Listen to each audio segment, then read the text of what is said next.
Então vamos lá, vamos apresentar o nosso amigo José Eustáquio. Antes de mais nada, obrigado, José Eustáquio, por estar aqui conosco hoje, ter aceito esse convite. Vai ser muito interessante a sua aula. O José Eustáquio Diniz Alves, o nome completo, ele é um sociólogo, ele é mestre em economia e doutor em demografia pelo Centro de Desenvolvimento e Planejamento Regional, CDPLAR, da Universidade Federal de Minas Gerais, da UFMG. Com pós-doutorado no NEPAM aqui de casa. Não, no NEPO. No NEPO, desculpe, do NEPO, do Núcleo de Estudos da População.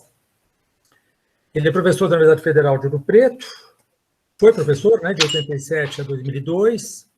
Entre 2002 e 2019, ele foi professor titular da Escola Nacional de Ciências e Estatísticas, o ENSE, do IBGE, onde foi também coordenador da pós-graduação de 2005 a 2009.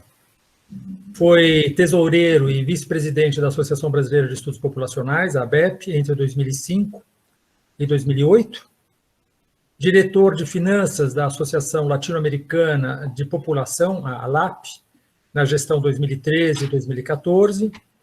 E desde abril de 2019, ele está aposentado e é pesquisador independente. Temas principais de pesquisa dele é população e desenvolvimento sustentável, e escreve regularmente nos sites Ecodebate, Colabora e Portal do Envelhecimento.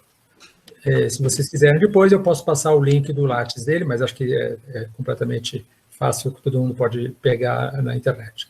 Então, mais uma vez, Eustáquio, muito obrigado, e a palavra está com você.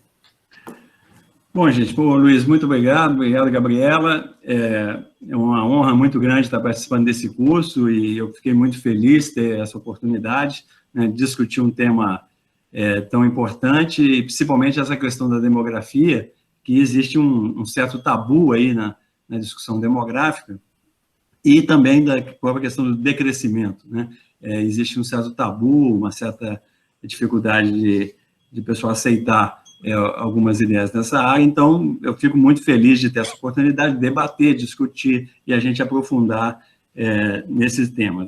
Como a Gabriela e o Luiz já falaram, eu fiz uma apresentação muito grande, na verdade tinha 120 slides, eu passei para 20, depois passei para 80, mas mesmo assim, cada slide aqui vai demorar muito, então eu vou passar alguns muito rápido, e a intenção é simplesmente deixar registrado e depois o pessoal pode pegar as referências que estão no slide, mas realmente não vai dar tempo, de descer a detalhe para cada slide. Eu sempre começo a apresentação fazendo uma homenagem a alguma pessoa, então eu achei que é muito apropriado fazer uma homenagem ao Thoreau, porque esse livro que vocês estão vendo aí, o Walden, é um livro absolutamente fantástico. Quem não conhece deveria conhecer, escrito há mais ou menos 170 anos atrás, e é um pioneiro, de toda a questão ambiental, social, etc. Então, assim, é uma pessoa absolutamente genial, o Thoreau. E talvez vocês conhecem melhor um outro, o Walden é um livro que está mais ligado ao meio ambiente. E o outro livro que é absolutamente também genial e muito apropriado para o momento atual é o Desobediência Civil. Ele é o cara que escreveu sobre desobediência civil e simplesmente, para vocês terem uma ideia, o Tolstói, na época do czar, na Rússia, o Mahatma Gandhi, toda a filosofia do Mahatma Gandhi é baseada na desobediência civil. Martin Luther King, os hippies, a geração beatnik, todo mundo é baseado nos ensinamentos do Thoreau. Então, quem não conhece, por favor, sintam estimulados aí a conhecer, a ler o Thoreau. Tá? Então, eu vou fazer, como falei, alguns prolegômenos, e aí vou falar do Malthus. O Malthus, eu já fiz um teste aqui, parece que todo mundo conhece o Malthus, ou pelo menos já ouviu falar do Malthus. Isso é uma injustiça muito grande, porque assim, não conhecer o Thoreau e conhecer o Malthus, tem alguma coisa errada no nosso sistema de ensino. Porque assim, não dá nem para comparar a importância, a qualidade do trabalho dos dois. Bom, todo mundo aí, a maioria mostrou que conhece o Malthus, etc. Então, eu vou fazer uma pergunta, tipo, não vai cair no Enem, né? Quem acha que o Malthus é a favor do controle da natalidade? Levanta a mão aí, pessoal, para ver aqui. Quem acha que o Malthus é a favor do controle da natalidade? Ninguém acha? Eu não tô vendo a... Quatro. Então, bom, é só para dizer, é só uma provocação, para dizer assim, o Malthus era contra o controle da natalidade, tá? O Malthus é um pastor da igreja anglicana, ele defendia a monarquia, ele era contra o desenvolvimento capitalista, industrial, etc., e era radicalmente contra a Revolução Francesa. Tá? Então, esse livro do Malthus, que a gente chama de Ensaio de População, né, nesse livro que ele fala, ele pelo menos ensina o que é PG e o que é PA. Né? PG é progressão geométrica, ele dizia que é o princípio de população, né, que está escrito nesse ensaio, que a população cresce em progressão geométrica e a economia cresce em progressão aritmética. Tá? Então, vai ter uma escassez de recursos, porque a população tende sempre a crescer muito mais do que os recursos naturais. Mas veja só, o Malthus nunca defendeu o meio ambiente, ele não estava preocupado com o meio ambiente, ele não estava preocupado com a qualidade de vida de outras espécies, nada disso. Tá? Ele estava querendo argumentar o seguinte, que você tem que pagar um salário de subsistência, né? A lei de ferro dos salários. É isso que ele defende nesse livro. E o controle da população, para o Malthus, ele tem que ser feito via mortalidade, e não natalidade. Tá? Então, essa que é o ensinamento do Malthus. E tem muita gente que acha que o Malthus foi pioneiro da demografia, né? Foi inovador, né, por tempo dele. Tem gente que fala assim, 1798, né, o cara está falando dessas coisas, então ele é pioneiro. Mas como vocês estão vendo aí no título do Ensaio de População, né, é um título bastante extenso, ele está dizendo o seguinte, que ele está criticando alguns autores, especificamente 2 autores, né, o Condorcet e o Goldwyn. Tá? Então é o seguinte, veja só, quando o Malthus escreveu, tinha pelo menos 2 autores que escreveram antes dele. Né? E quando a primeira vez que eu entrei em contato com essa obra do Malthus, há mais de 40 anos atrás, a primeira pergunta que eu fiz foi assim, mas quem é Condorcet e quem é Goldwyn? Né? E na época não tinha o Google. Né? Hoje é fácil você responder essa coisa assim muito, muito fácil, mas na época não tinha. Né? Então, a outra pergunta que eu ia fazer é essa que não vai cair no Enem também, quem é Condorcet e quem é Goldwyn? Né? Bom, eu não vou perder muito tempo aqui para testar, porque o tempo é curto, mas tem esses 2 textos aí, vou fazer uma propagandazinha, né? É um texto que eu publiquei no IBGE e um outro texto que eu publiquei aí na Unicamp, na Multiciência, que eu discuto essa questão de Malthus, Marx, e falo um pouco quem que são esses autores, está disponível na internet, então fica aí a propaganda. Isso aqui sou eu diante da estátua do Condorcet, do lado do Rio Sena, tá? Em frente à Academia de Letras da França. O Condorcet está enterrado no panteão, né, dos grandes heróis franceses, mas, infelizmente, no Brasil, a gente não conhece o Condorcet. Então, eu queria falar rapidamente para vocês que essas pessoas aí, que são pessoas extremamente geniais, que escreveram antes do Malthus e que participaram da Revolução Francesa, participaram do que tem de melhor no iluminismo. Então, os 2 da direita aqui é o Condorcet e a Olympe de Gouges. A Olympe de Gouges foi a mulher que escreveu a Declaração dos Direitos da Mulher, porque a Revolução Francesa fez Declaração dos Direitos do Homem, homem mesmo, né?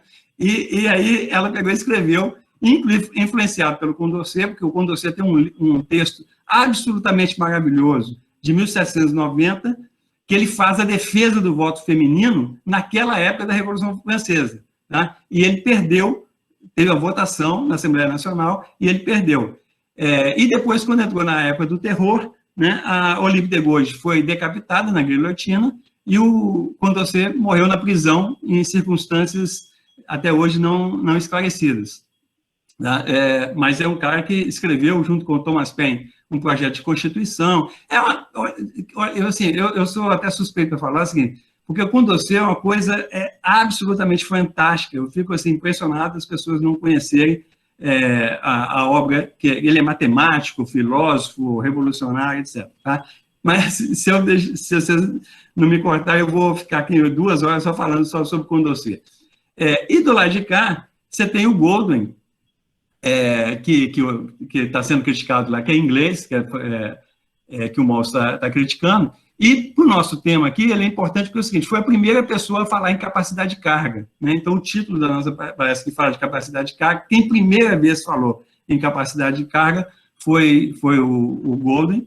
E a Mary Wollstonecraft foi essas duas aqui são as 2 primeiras feministas da época moderna. Né? A Mary é mais importante porque ela tem um livro que chama Reivindicação dos Direitos da Mulher, que também é um livro absolutamente genial, está traduzido para o português,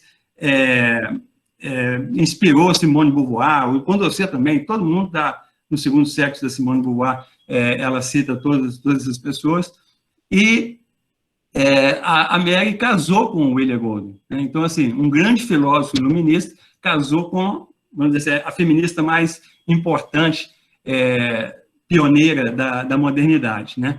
E eles tiveram uma filha, que é essa moça que está do lado de cá, e infelizmente, naquela época, a mortalidade materna era muito grande. Por complicações do parto, a Mary Wollstonecraft morreu poucos dias depois que nasceu a Mary Wollstonecraft Goldwyn, que é essa moça que está aqui do lado, que foi criada pelo pai.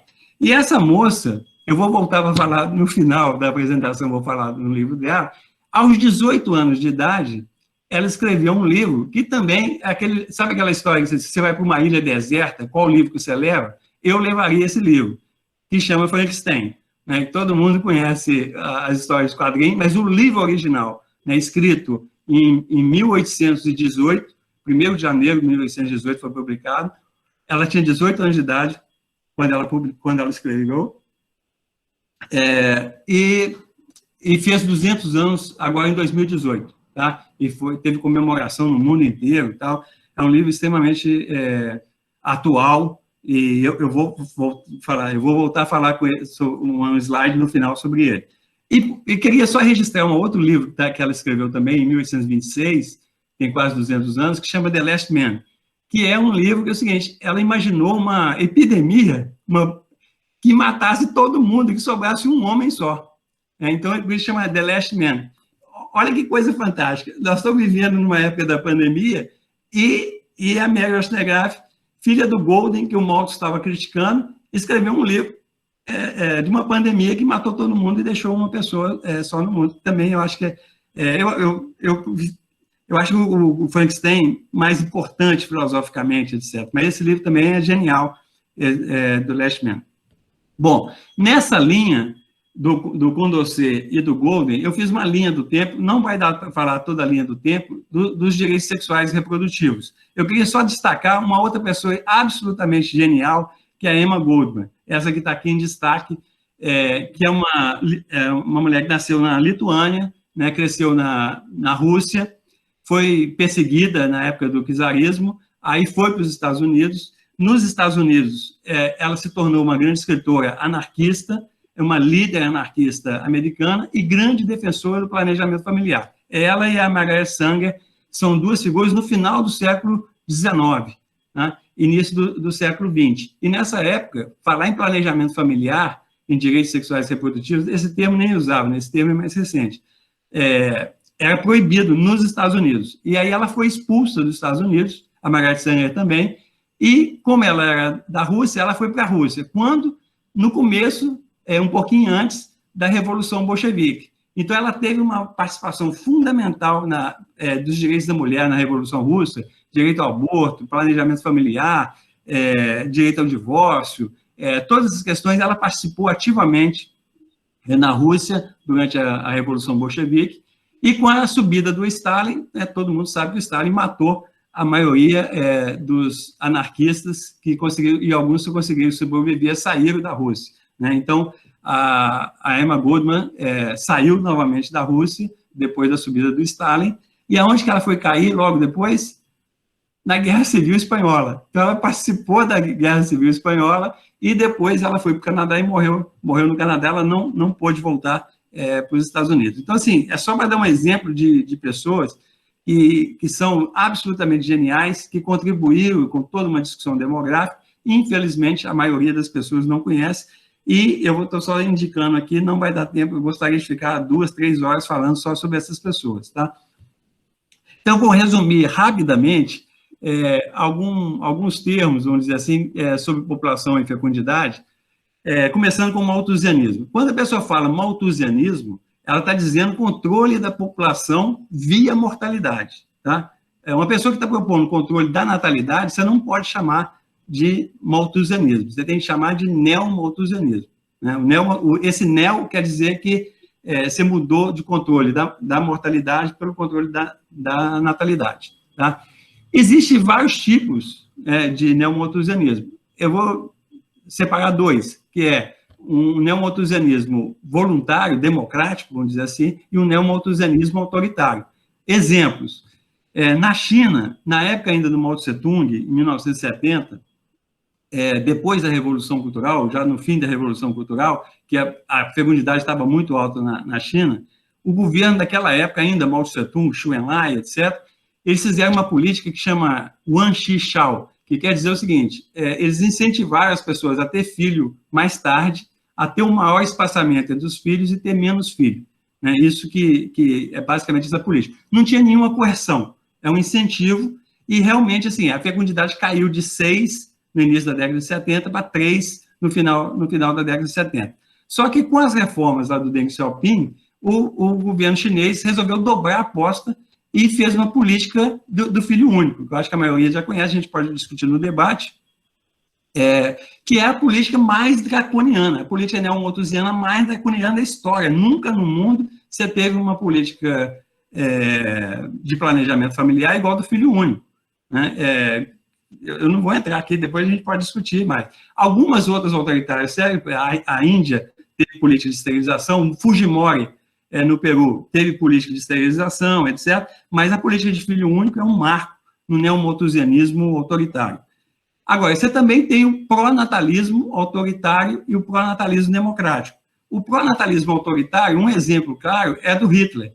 O Hitler, de um lado, ele promovia o genocídio de judeus e outras minorias, mas em relação à população alemã ariana, ele era pronatalista, né? E a política dele de KKK, eu não vou saber falar em alemão esse nome, mas quer dizer igreja, criança e cozinha. Tá? Então, o lugar das mulheres alemãs arianas na política do Terceiro Reich era criança, igreja e cozinha. Ou seja, ter filho e garantir o futuro e a grandeza do Terceiro Reich. A outra política autoritária que teve na Romênia, já na década de 80, o Ceausescu teve uma política também, proibiu o aborto, proibiu a esterilização, proibiu métodos contraceptivos e forçou as mulheres a ter mais filhos na Romênia. Acabou caindo, mas ele fez uma política pró-natalista autoritária, né? E você tem política pró-natalista democrática, né? Eu falo, por exemplo, a encíclica Humanum Vitae, que entrou em vigor em 68, ela propõe, ela diz claramente, né, que todo católico deve fazer sexo não com objetivo de reprodução, de prazer, mas sim de reprodução. Você tem que, todo católico tem que casar, ser fiel no casamento e fazer muitos filhos. É isso que está escrito na encíclica Humanum Vitae, que fez 50 anos também, agora em 2018. O Papa Francisco andou falando que ia mudar, porque é uma encíclica que tem uma história extremamente conturbada, mas acabou ninguém mexendo ela está em vigor até hoje. Agora, ela não obriga, né? Ela recomenda que os católicos façam isso. Tá? E tem vários países que a fecundidade está muito baixa, que tem políticas de apoio, dedução do imposto de renda, escola gratuita, etc., para as pessoas ter 2, 3 filhos, porque a fecundidade está muito baixa, você incentivar. Então, isso é um pronatalismo democrático, vamos dizer assim. Tá? E você tem uma política que é definida na Conferência Internacional de População e Desenvolvimento, que a gente chama de CIPD, né, o Cairo, aconteceu no Cairo em 1994, que é essa questão de autodeterminação reprodutiva, né, dos direitos sexuais reprodutivos. Então, cada pessoa escolhe o que deve fazer. Se você não quiser ter filho nenhum, você não tem. Se você quiser ter 10 filhos, você pode ter. Então, cabe ao Estado fornecer as informações e os meios para as pessoas terem autodeterminação reprodutiva. Tá? Então, é só para a gente socializar alguns termos. Outra questão também, a última aqui dos prolegômenos, vamos dizer assim, visões pessimistas e otimistas, né? Tem gente que vê cada pessoa como uma boca, então, cada pessoa é um consumidor, que vai retrair recursos. Então, você tem os controlistas, geralmente, vê a pessoa como uma boca. Os pró-natalistas veem a pessoa como um produtor, cada pessoa é um produtor, então ela vai contribuir para o crescimento da economia, para mais recursos, etc. Então, você tem uma visão pró-natalista. E você tem um caso, vamos dizer assim, exagerado, ou super otimista, que é o Julian Simon, que eu vou falar bastante dele aqui, porque é um neoliberal que foi assessor do governo Reagan, né, e é um dos pais do negacionismo climático. Ele fala que não existe problema climático, não existe problema ambiental no mundo, e a receita dele quanto mais gente, melhor. Porque para ele, ele fala assim, o importante a pessoa não é nem boca, nem é braço. A pessoa é cérebro. E a ciência, a engenhosidade humana, ela é tão poderosa que cada pessoa vai contribuir para o avanço da humanidade e que a gente resolve todos os problemas, porque o ser humano é tão inteligente que ele consegue resolver todos os problemas que ele próprio criou e outros problemas que surgem. Então, você tem mais ou menos essas três visões, assim, uma pessimista, uma otimista e a outra super otimista. Bom, isso tudo que eu falei são prolegômenos e a apresentação mesmo começa agora. Desculpa ter me estendido tanto aí nessa primeira parte, mas o que eu vou fazer? Eu vou fazer uma tese, que é uma tese que eu estou chamando dos tecnófilos cornucopianos, né? São as pessoas que acreditam que a tecnologia vai resolver tudo e que o mundo é uma cornucópia, né? O mundo é uma abundância total, tá? O Pinker, né, vocês devem conhecer o Steve Pinker, ou Bill Gates e outras pessoas, eles pensam dessa forma. Depois eu vou fazer a antítese disso, o pensamento exatamente o contrário desse, e depois eu vou fazer a síntese, tá? Então, essa é o plano aí da apresentação. Então, começando pela tese, vou começar a tese, então, vou apresentar aqui a tese dos tecnófilos cornucopianos, tá? Então, esse gráfico aí está mostrando a população humana nos 12 mil anos do Holoceno, né? Começando a 10 mil anos antes de Cristo, até agora 2019, que é o último dado que está no gráfico, mas a gente pode colocar que agora em 2023 o mundo chega a 8 bilhões. Então, ele passou de 4 milhões para 8 bilhões de pessoas em 12 mil anos, isso significa um crescimento de 2.000 vezes no Holoceno, tá? Bom, como que os cornucopianos veem isso? Isso é uma maravilha, que mostra que o ser humano é uma espécie privilegiada, capaz, que ocupou todas as... ele não tem restrição ambiental, né? Ele mora em montanha, mora em deserto, mora em região fria, mora em região quente, é a única espécie que está espalhada pelo mundo todo, é uma espécie que cresceu, se ampliou, melhorou a sua qualidade de vida. Então, esse crescimento aqui é um crescimento maravilhoso. E se fosse o Julian Simon, ele vai dizer o seguinte, e quanto mais gente, melhor. Se tiver 20 bilhões, 30 bilhões, 100 bilhões, melhor. É isso que ele coloca.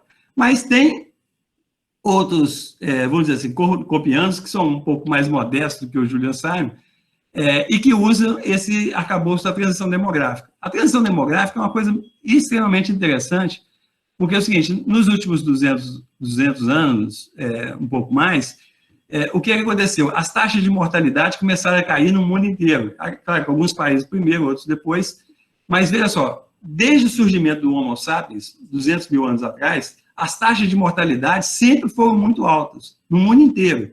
E aí, a sociedade tinha de se organizar para também ter taxa de natalidade muito alta, porque senão a população desaparecia, tá? E aí, depois da Revolução Industrial e Energética, essas taxas de mortalidade começaram a cair, e um tempo depois, isso que é interessante, todo lugar, isso não está escrito em lugar nenhum, em Constituição, nada, mas funciona assim, em todos os países do mundo. Primeiro caem as taxas de mortalidade, e um tempo depois caem as taxas de natalidade. E aí, isso aqui, o crescimento populacional, primeiro ele acelera, depois ele desacelera.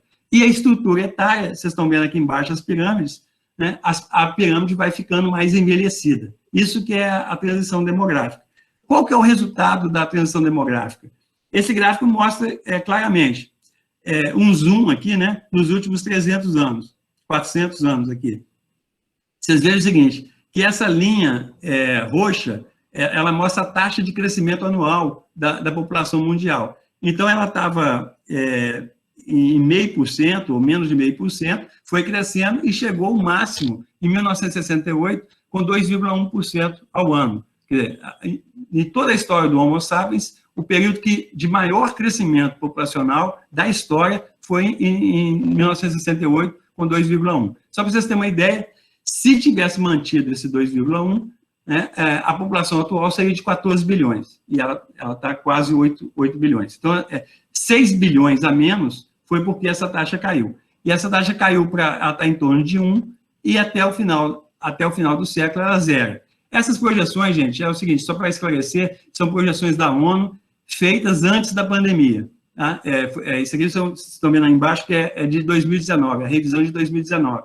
Eu vou falar depois qual que é o impacto da pandemia e como é que a pandemia vai mudar. Ela não muda muito, mas a pandemia ela vai provocar uma antecipação de algumas tendências que eu vou mostrar mais na frente.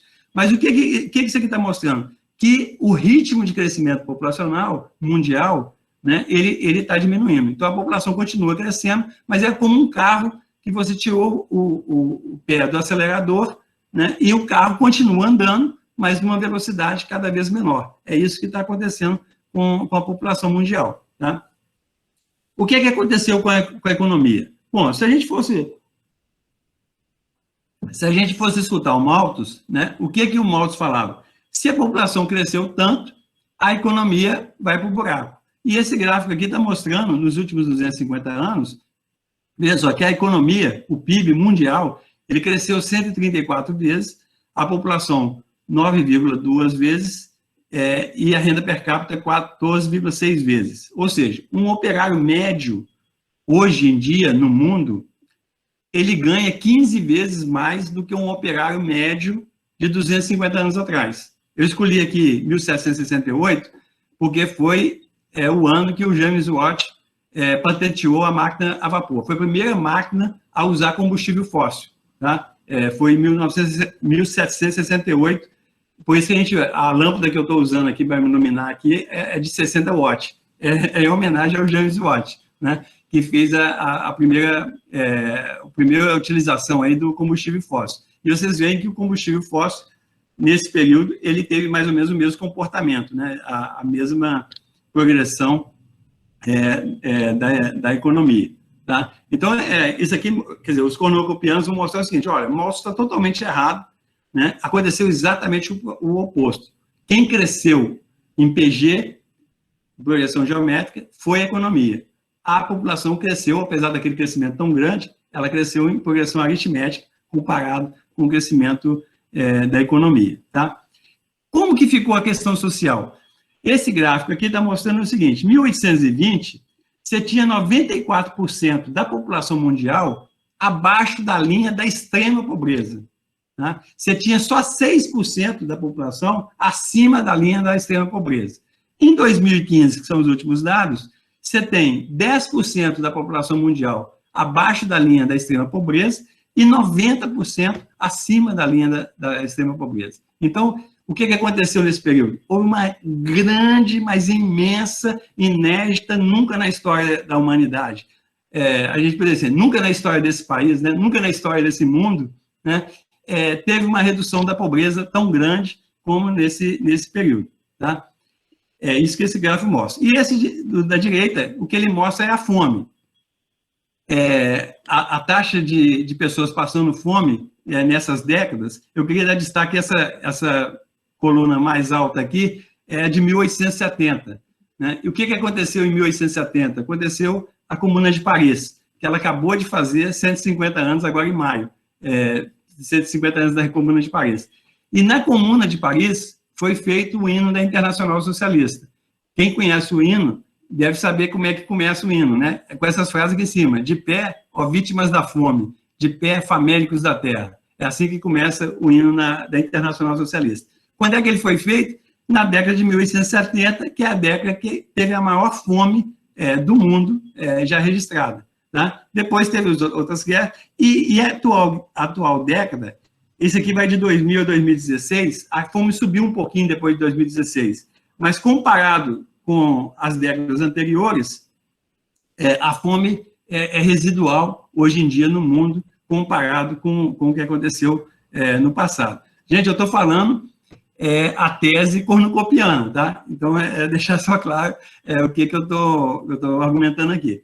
Como é que ficou a renda, né? Vocês viram que a renda cresceu violentamente. Como é que ficou a renda em termos de desigualdade, inclusive? O que esse gráfico está mostrando? Em 1800, a maior parte da população mundial tinha uma renda menor do que $1 por dia. Tá? Quem tinha renda mais de $2 por dia era uma extrema minoria, né, em 1880. Em 1975, nós ficamos com uma coisa bimodal. Né? Você tem a grande maioria do mundo, principalmente na Ásia, o vermelho aí é a Ásia, tá? E você tem o Ocidente, né, a Europa e a América, cresceram a renda, tá? E a Ásia ficou para trás. E o que aconteceu em 2015? 2015, com a ascensão da China e da Índia, que são 36% da população mundial, o crescimento da renda fez com que a renda média mundial ela subisse e ficasse acima, a renda média mundial está acima de $5 por dia. 75, a grande maioria estava abaixo de $1 por dia. Então, o que esse gráfico está mostrando? Que houve aumento impressionante da renda no mundo e redução da desigualdade entre os países. Pode ter havido, esse outro gráfico está mostrando assim, dentro dos países, pode ter, como nos Estados Unidos, aumentou a desigualdade. Mas no mundo, a desigualdade diminuiu. Tá? Essa pirâmide aqui de riqueza, isso não é de renda, é de riqueza. Tem muito dado, eu quero só dizer para vocês o seguinte, que em 2010, você tinha 4,4 bilhões de adultos com uma riqueza, um patrimônio de 195 trilhões. Em 2019, passou para 5 bilhões de adultos no mundo com uma riqueza de 360 trilhões de dólares. Então, a riqueza aumentou violentamente nessa década aqui, depois da grande crise do Lehman Brothers de 2008. Tá? E se você pegar aqui classe A e B e classe C e D, a classe C e D aumentaram mais a renda do que a classe A e B. A desigualdade é enorme de patrimônio, tá? Mas nesse período aqui, o patrimônio cresceu um pouquinho mais entre a classe C e D do que da classe A e B. Esperança de vida. Isso é uma coisa também impressionante, né? Depois a gente fala da pandemia, o que aconteceu com a pandemia. Mas, veja só, a esperança média de vida do mundo em 1900 era em torno de 30 anos, e passou para 66 anos em 2000. Isso, gente, nunca aconteceu e nunca vai acontecer. A esperança de vida dobrar em 100 anos, nunca, nem de perto aconteceu no passado, e não vai acontecer no futuro, porque ela não vai passar a esperança de vida para 100 e tantos anos. Tá? Então, o século XX foi um século de grande avanço da esperança de vida ao nascer, e ele continuou agora no século XXI, na média mundial está pouco acima de 70 anos, no Brasil estava em 76 anos até 2019. Tá? Então, assim, as pessoas estão vivendo mais, muito mais, né, nesses 100 e poucos anos. O que aconteceu com a mortalidade infantil e mortalidade da infância? A mortalidade da infância é de até 5 anos. É aquela mesma história lá da renda. Você tinha quase 45% das crianças que nasciam morriam antes de 5 anos. E isso caiu para 4%. Né? Ou seja, 96% das crianças que nascem no mundo hoje ela sobrevive além dos 5 anos de idade. E antigamente era 45 morriam antes dos 5 anos de idade.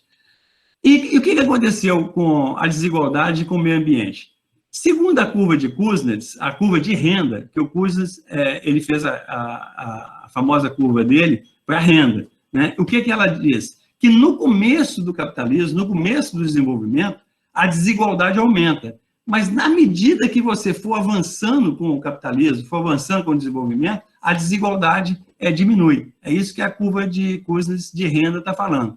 E o que é? Aí o Kuznets já tinha morrido, o pessoal apropriou dessa ideia para colocar a curva de Kuznets ambiental, né? O que ela está dizendo? No começo do capitalismo, no começo do desenvolvimento, a degradação ambiental aumenta. Mas, se você continuar avançando com o capitalismo, avançando com o desenvolvimento, o efeito sobre o meio ambiente diminui.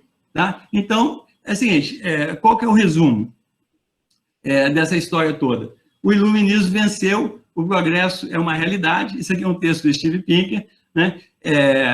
Esse eu peguei várias citações, por exemplo, esse negócio de superpopulação, né, overpopulation, isso é uma besteira, não existe overpopulation no mundo, quanto mais gente, melhor. O Steve Pinker encontrou com o Bill Gates, né, planejar um milhar de coisas, o Bill Gates acabou de lançar um livro dizendo que eu sou otimista, não acredito em desastre climático. A Vox tem aqui um artigo, tem 23 gráficos mostrando como que tudo isso que eu mostrei aqui, mais aprofundado, né, como é que tudo melhorou no mundo, né? E aqui um texto do Julian Simon, né, que o que ele resume é o seguinte: o mundo tem mais gente, isso é muito bom, tá mais rico, isso é muito bom, tem mais recursos, porque a tecnologia avançou, e o meio ambiente está cada vez mais saudável, né? Então, quem tiver interesse, tá aí é fácil, só colocar isso no Google que vocês acham o texto do Julian Simon, tá?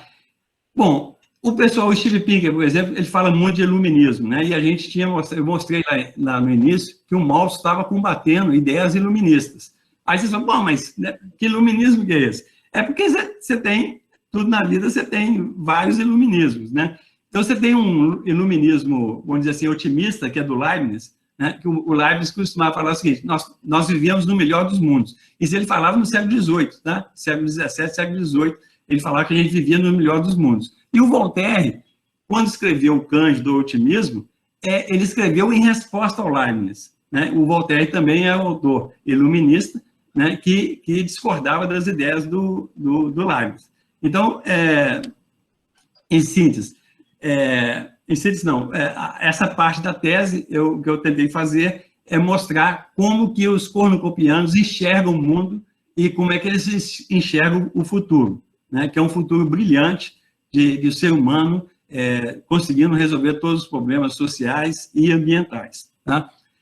Bom, agora eu vou partir para a antítese, né? O que as pessoas que discordam, né, dessa apresentação que eu acabei de defender, né, que não é minha, mas eu acabei de defender, o que as pessoas falam. Então, começando pelo Kenneth Boulding, né, que é uma famosa frase aqui, né, que acreditar que o crescimento econômico exponencial pode continuar infinitamente no mundo finito é coisa de louco ou de economista. Ele escreveu isso em 1966, tá? Que serve de base. E aí, também, eu queria só falar, porque tem muita gente que fala o seguinte: olha, não tem superpopulação no mundo e tal. Se a gente pegar a população mundial, ela cabe na cidade de São Paulo. Tá? Eu estou cansado de ouvir gente falando isso. Então, eu fui fazer a conta e realmente eu descobri que cabe, né? Se você pegar os 7,9 ou 8 bilhões de pessoas e dividir pela área de São Paulo, dá 6 habitantes por quilômetro quadrado. Então, eu até vou fazer uma figurinha aqui para vocês verem o seguinte: cabe 6 pessoas por quilômetro quadrado em toda São Paulo, em cima do Rio Tietê, na Avenida Paulista, na Guarapiranga, em todos os lugares. Se você puser 6 pessoas, ou então, se você construir 1 milhão de prédios com 8 mil habitantes cada prédio, a população mundial cabe cabe na cidade de São Paulo. Não tem a menor dúvida sobre isso. Agora, ninguém vive só da cidade de São Paulo. Por quê? Você vai precisar de agricultura, você vai precisar de pecuária, você vai precisar de energia, você vai precisar de floresta, você vai precisar de umas coisas. E o que os dados estão mostrando? Que há 10 mil anos atrás, lá quando eram 4 milhões de habitantes, o ser humano era 1/10 de 1% da massa de vertebrados da Terra. E hoje é 97%. Só sobrou 3% para a vida selvagem, para a vida natural no planeta. Né? E como eu não vou falar aqui, mas o Matias, eu vi a aula do Matias, uma aula brilhante, né? Eu não vou nem de perto chegar, mas eu só queria reforçar essa ideia. Nós estamos, né, provocando um ecocídio no mundo. Né? As espécies estão, a biodiversidade está morrendo, está sendo esmagada, está sendo extinta, né? E eu sempre repito uma frase, né, que o ecocídio, no final das contas, é um suicídio. Tá? Mas quem viu a aula do Matias aí sabe do que eu estou falando. Né?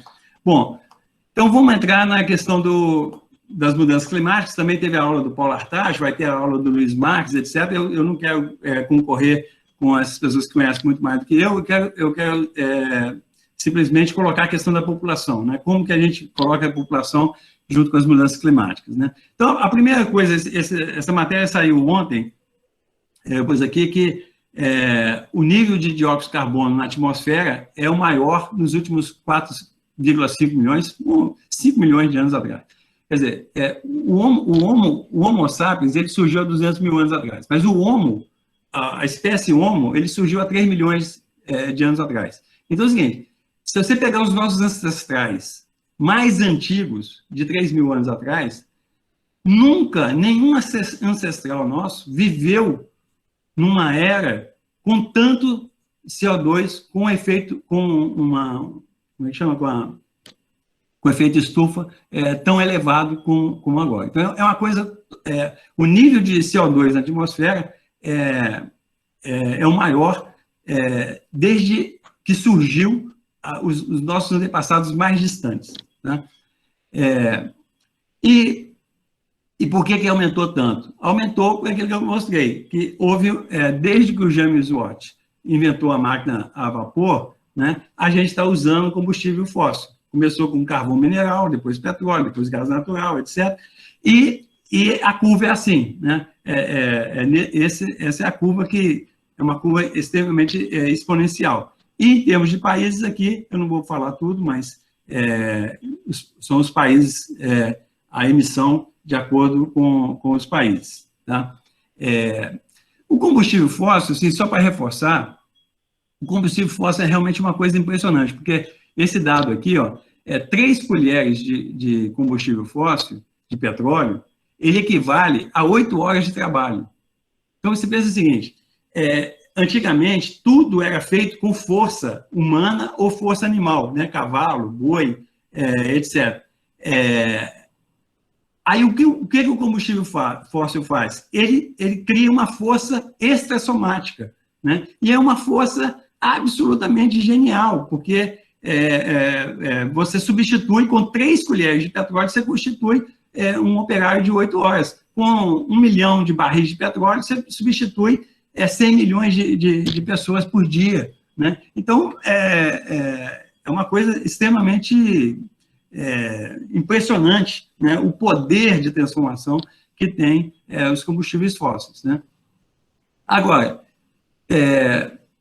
quando você olha o efeito, qual que é o benefício, a gente sabe, né? A gente tem mais transporte, tem mais tudo que a gente tem no mundo hoje se deve, em grande parte, aos combustíveis fósseis. Qual que é o custo?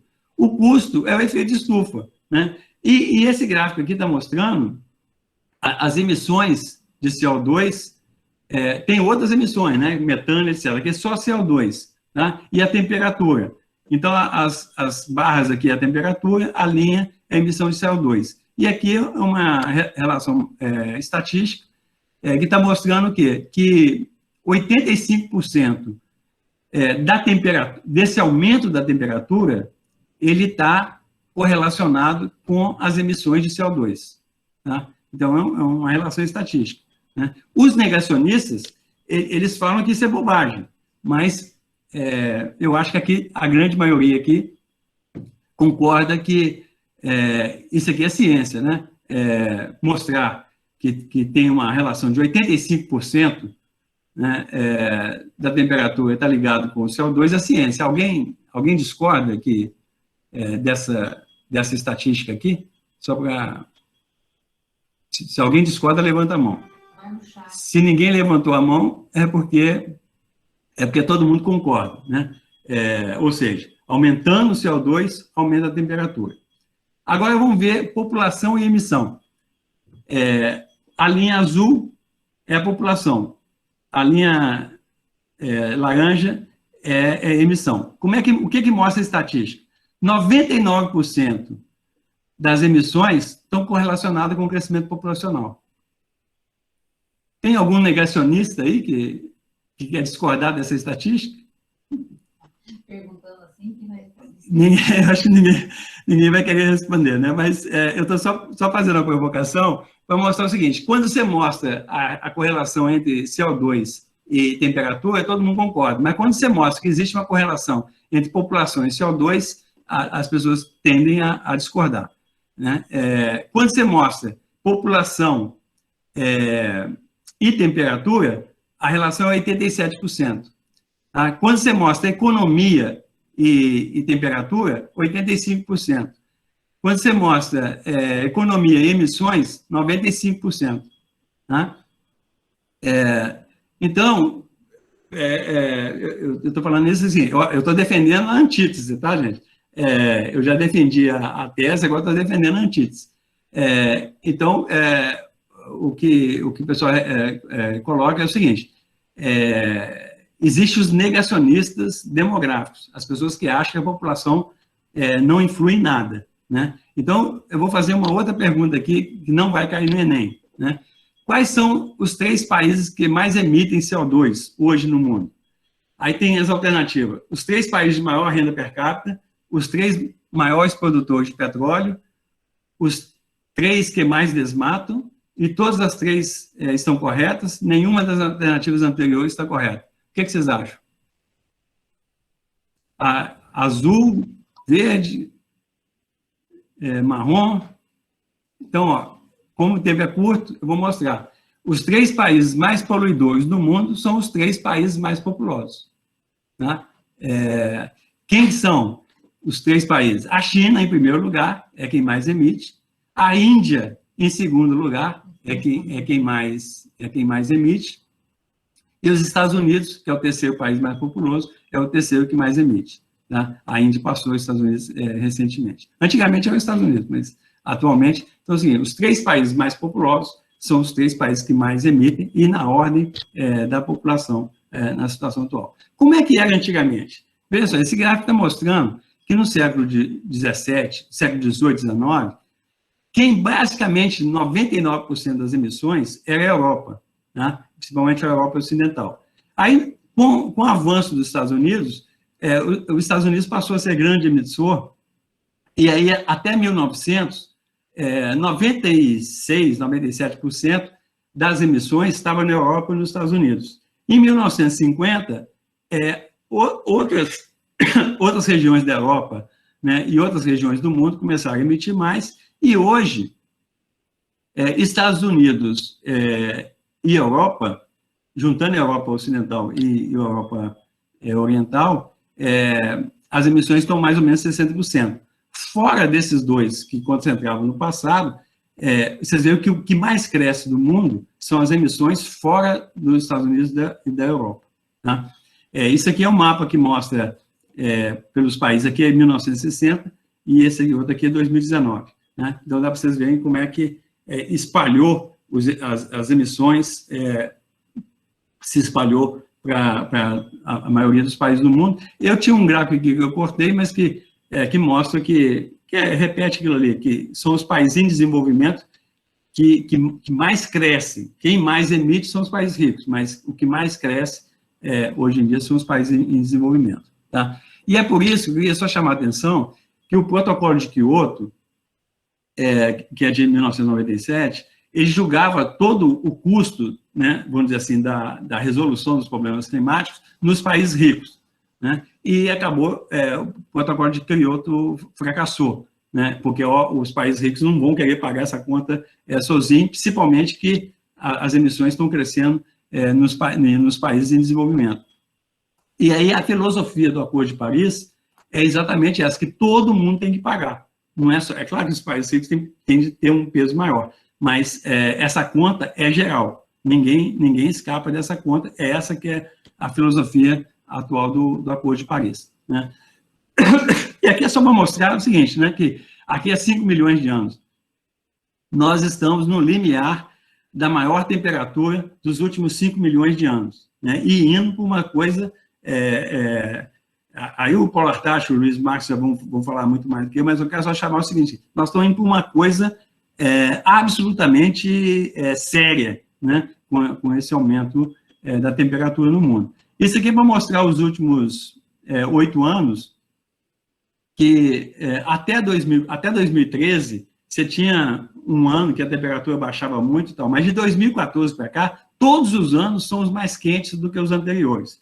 Esse ano agora, de 2021, está tendo, o pessoal está acompanhando, está tendo a laninha. Então, ele vai ser um pouquinho mais frio do que 2019, 2020, mas ele vai ser mais quente do que 2014. Então, nós estamos indo para uma situação extremamente complicada. Esse gráfico aqui está mostrando que é o seguinte: não só a temperatura está aumentando, como a cada década, a década passada foi a década de maior crescimento do aquecimento global, né? E vocês devem acompanhar aí os dados que a Organização Mundial de Meteorologia falou que até 2025 tem uma grande probabilidade de a gente chegar num 1,5 grau, né? Pelo menos um dos anos chegar a 1,5 grau.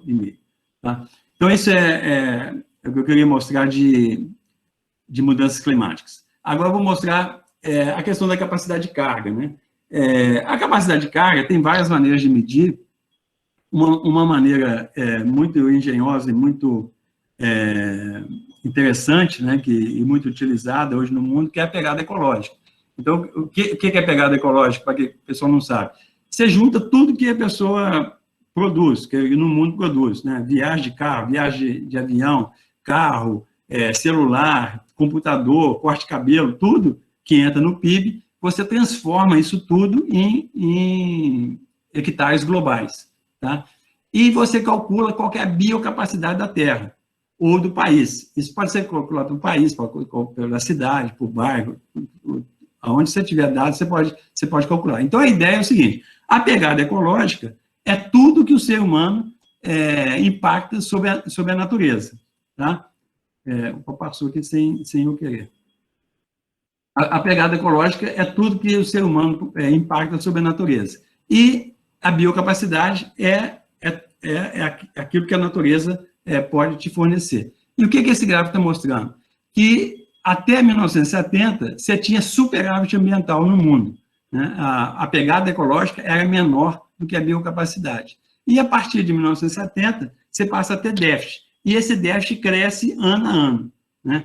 E vocês observem o seguinte, que a pegada ecológica per capita, hoje, de 2017, que é o último dado, ele é menor do que em 1973, na época, antes do choque do petróleo, né? Houve mudanças tecnológicas e tal. Mas, como a população cresceu, a biocapacidade per capita diminuiu, né? Porque você tem, aqui em 70, você tinha 3 bilhões e meio, e aqui você tem mais de 7 bilhões e meio. Né? E não é fixa a biocapacidade, mas ela tem uma elasticidade muito, muito pequena. Tá? Então, esse crescimento aqui do déficit ambiental, ele se deve fundamentalmente ao aumento da população e à redução da biocapacidade per capita. Aí vou mostrar para vocês o seguinte: os Estados Unidos e o Canadá, os dois têm mais ou menos a mesma pegada ecológica. Olha só, os Estados Unidos 8,37 hectares globais e o Canadá 8,5 hectares globais. Só que os Estados Unidos têm um déficit enorme, um déficit ambiental enorme, e o Canadá tem superávit. Por quê? Porque exatamente os Estados Unidos têm 330 milhões de habitantes, o Canadá tem 30 e poucos milhões de habitantes. Então, quando você divide pela biocapacidade, que é mais ou menos a mesma, né, com o denominador, né, do Canadá é muito menor, ele tem superávit. E os Estados Unidos, o denominador é muito maior, ele tem déficit. Tá? Aqui, a China, que o déficit... Veja só, a China tinha superávit. Até 1970, ela tinha superávit. E agora é o país que tem o maior déficit mundial. A Índia tem uma pegada ecológica muito baixa. Né? Os Estados Unidos é 8, a China é 3,7, a Índia é 1,2, mas ela tem déficit. Por quê? Porque tem 1 bilhão e 400 num território muito menor do que os Estados Unidos, muito menor que o Brasil, muito menor que a China. Né? Então, a Índia, mesmo com uma pegada ecológica muito baixa, ela tem um déficit muito alto. Isso aqui é a Indonésia, que é o 4º país mais populoso do mundo, tinha superávit, agora tem déficit. Aqui o Brasil é o país que tem o maior superávit do mundo, ninguém tem um superávit tão grande, em termos absolutos. Né? É claro que o Salles está tentando destruir isso aqui, mas, por enquanto, o Brasil é o país que tem o maior superávit ambiental do mundo.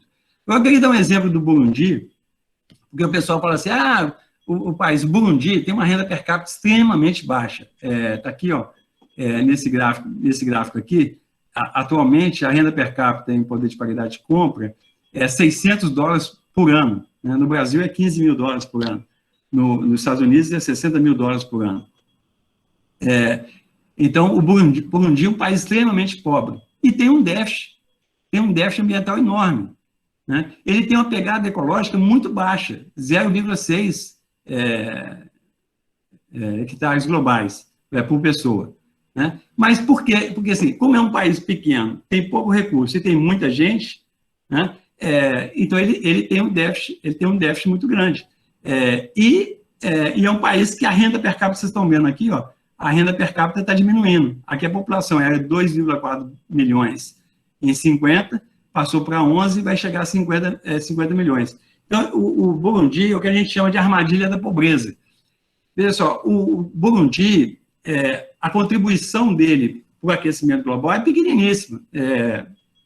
Se a população do Burundi passar de 11 para 12, 13 milhões, não afeta quase nada no mundo. Mas para eles afeta, né? Porque eles estão na armadilha da pobreza e eles não conseguem sair dessa armadilha da pobreza por causa que tem uma estrutura etária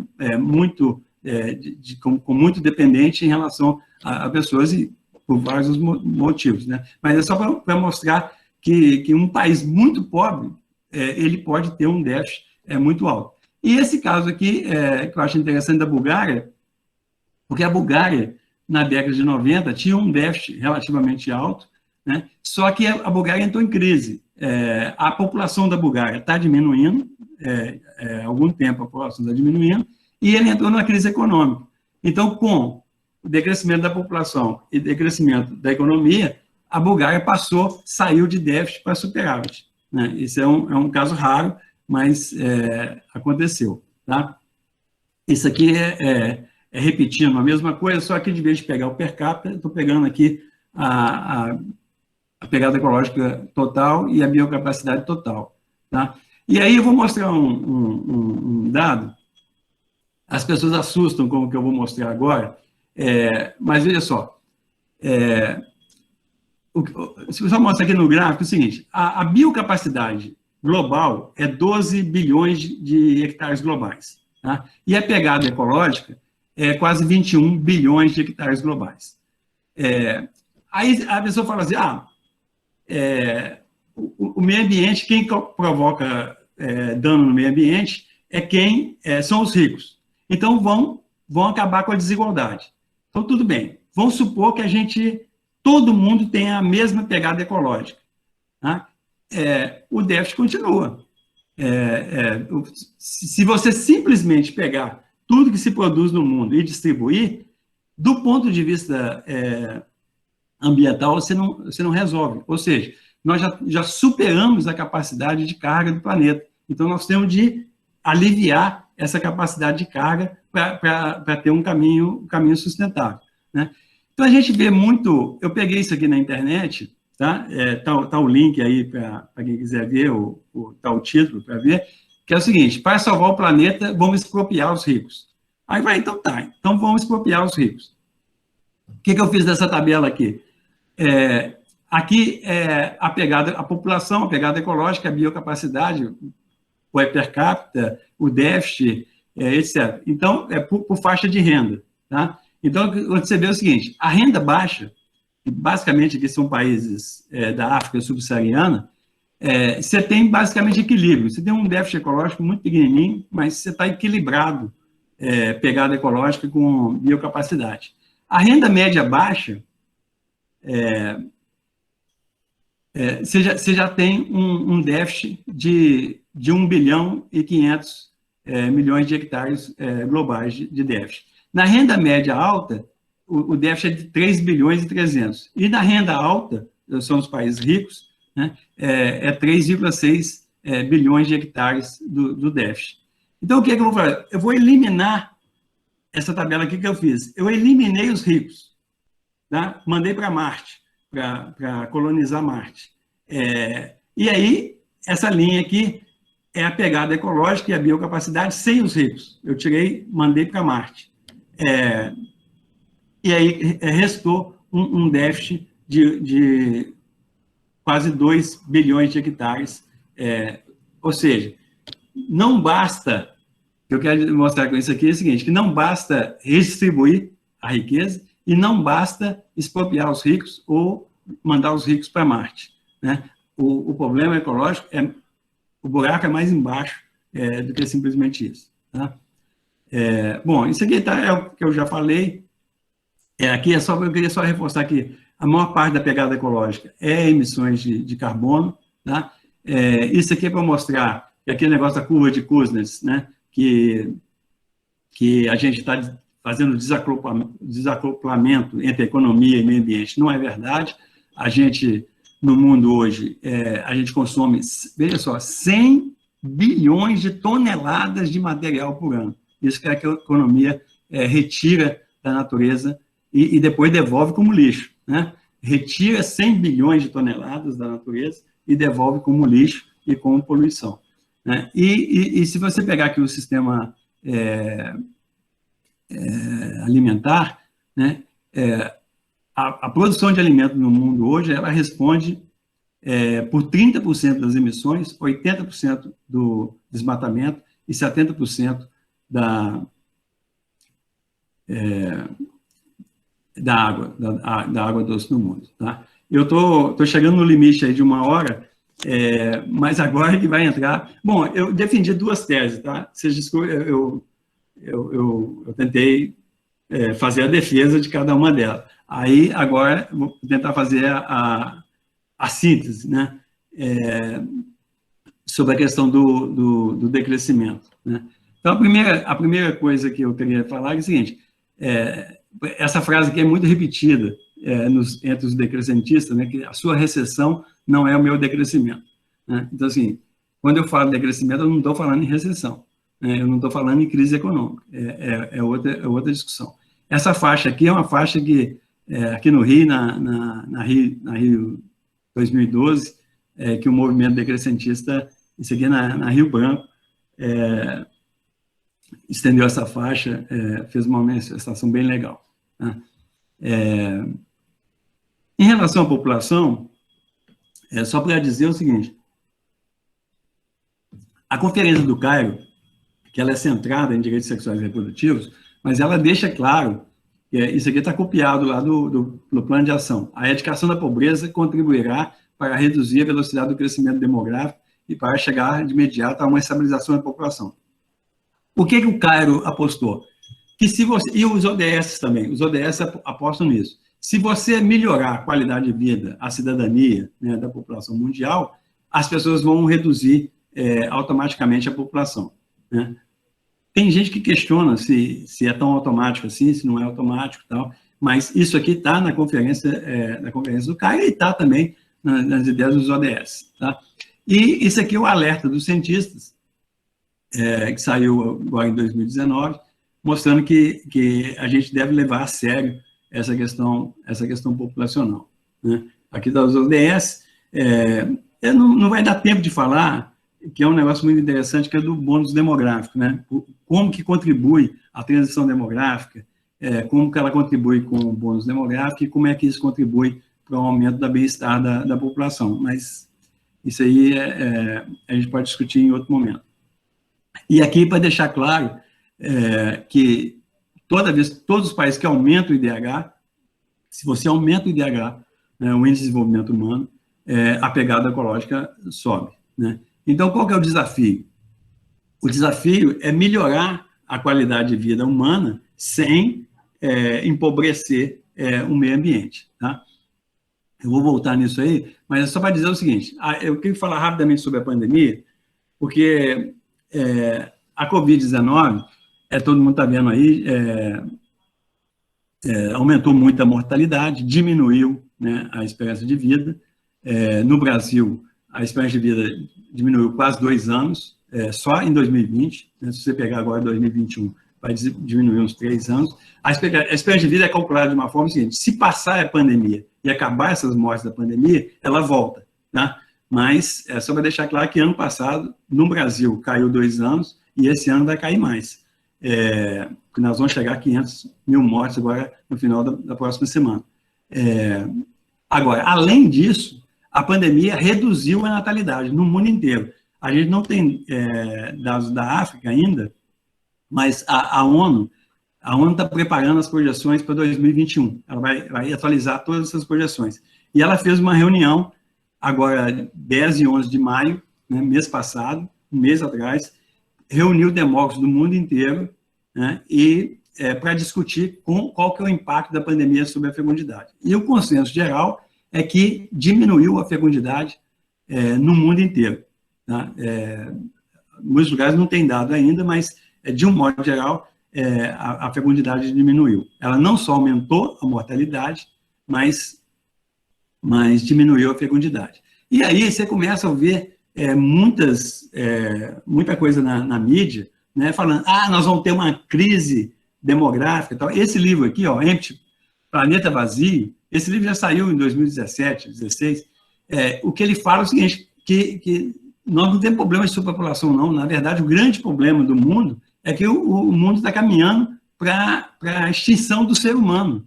Né? O planeta está caminhando para ser vazio. E olha as manchetes aqui. Com a crise demográfica da pandemia, os países da Europa adotam políticas para incentivar nascimentos. A população em declínio está transformando a cidade em cidade fantasma. Né? A China abandonou a política de filho único. Né? O Japão tem redução, e aí por diante. No Brasil, só vou mostrar vocês, isso aqui são as projeções do IBGE antes da pandemia. Isso aqui é nascimento, isso aqui o vermelho é mortes. As duas curvas estavam previstas de encontrar em 2047, ou seja, a partir de 2048, a população brasileira estava prevista começar a diminuir. O que a pandemia fez? Ela está reduzindo esse prazo. E pela primeira vez nos 500 anos da história do Brasil, a região sudeste, no mês de abril, ela teve decrescimento populacional no mês de abril passado. E no Brasil como um todo, o Rio de Janeiro e o Rio Grande do Sul são os únicos 2 estados que estão tendo decrescimento. O resto cresce, mas esses 2 estados, que são os 2 estados mais envelhecidos, estão tendo decrescimento. Então, isso aqui são algumas projeções da ONU. Isso aqui é da população mundial. A ONU fala o seguinte, esse vermelho mais forte é a projeção mais provável. E depois você tem várias outras projeções. Então, a ONU fala o seguinte, em 2100, a população pode ser 16 bilhões ou 7 bilhões. O mais provável, 11 bilhões. Isso ela fez em 2019. Agora, ela vai diminuir isso, com certeza. Isso aqui vai, provavelmente, a ONU vai começar a apresentar que a população mundial vai começar a decrescer no final do século XXI. Os países ricos já estão decrescendo. O Brasil vai chegar no máximo 230 milhões na década de 40 e vai cair para 180 milhões. O Japão vai reduzir pela metade a população e a China vai perder 400 milhões. Vai sair de 1 bilhão e 400 e, no mínimo, vai perder 400 milhões. Então, o decrescimento da população já é uma realidade. E ele vai se expandir aí pelo século XXI, com toda certeza. O IHME, lá da Universidade de Washington, ele fez umas outras projeções que mostram que esse decrescimento vai ser antes do que a ONU está prevista, né? Então, isso aqui são algumas projeções do IHME que mostram que, provavelmente, o decrescimento populacional vai acontecer muito antes. Isso ele fez antes da pandemia. Depois da pandemia, a coisa é maior ainda. A questão que a gente tem de colocar é o seguinte: isso aqui é o gráfico de corte das emissões para a gente conseguir manter a temperatura a 1,5 grau. A pergunta que cabe é o seguinte: será que esse decrescimento populacional vai vir muito pequeno e muito tarde, né? Too little, too late, ou ele vai ser suficiente para a gente cumprir essa meta de 1,5? Tá? Isso é uma pergunta que a gente deixa aqui. Eu recomendo fortemente esse livro, agora que saiu recentemente, Less is More. É muito interessante. Eu vou passar rápido. Aqui são vários livros que tratam do decrescimento, o declínio próspero, simplicidade voluntária, etc. Eu vou só deixar, depois as pessoas podem consultar. Eu vou pular isso aqui, porque mais ou menos já falei qual que é o conceito que eu estou usando de capacidade de carga e resiliência. Tá? Isso aqui também são definições, vamos dizer assim, mais ou menos oficiais, sobre o que é decrescimento, né, dos sites aí do decrescimento. Isso aqui é para mostrar que decrescimento não quer dizer recessão, quer dizer muito mais do que isso, é uma mudança de todo o paradigma, né, de produção e consumo do mundo. O tempo já está esgotando. Eu estou caminhando para o final também. E uma coisa que está muito em moda é essa ideia da economia da rosquinha, né? Donut Economy, que é basicamente, eu vou mostrar o outro gráfico aqui.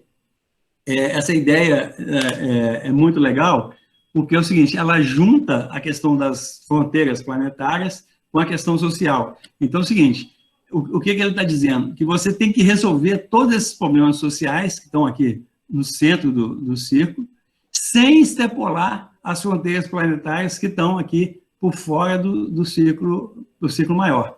Ou seja, o espaço seguro para a humanidade, ele tem que ficar aqui dentro dessa rosquinha. Tá? Essa que é o desafio. A gente resolver os problemas sociais sem agravar os problemas ambientais, né? Ou seja, a humanosfera tem que caber na ecosfera, né? É isso que eles estão falando. E qual que é a realidade hoje, por exemplo, no Brasil?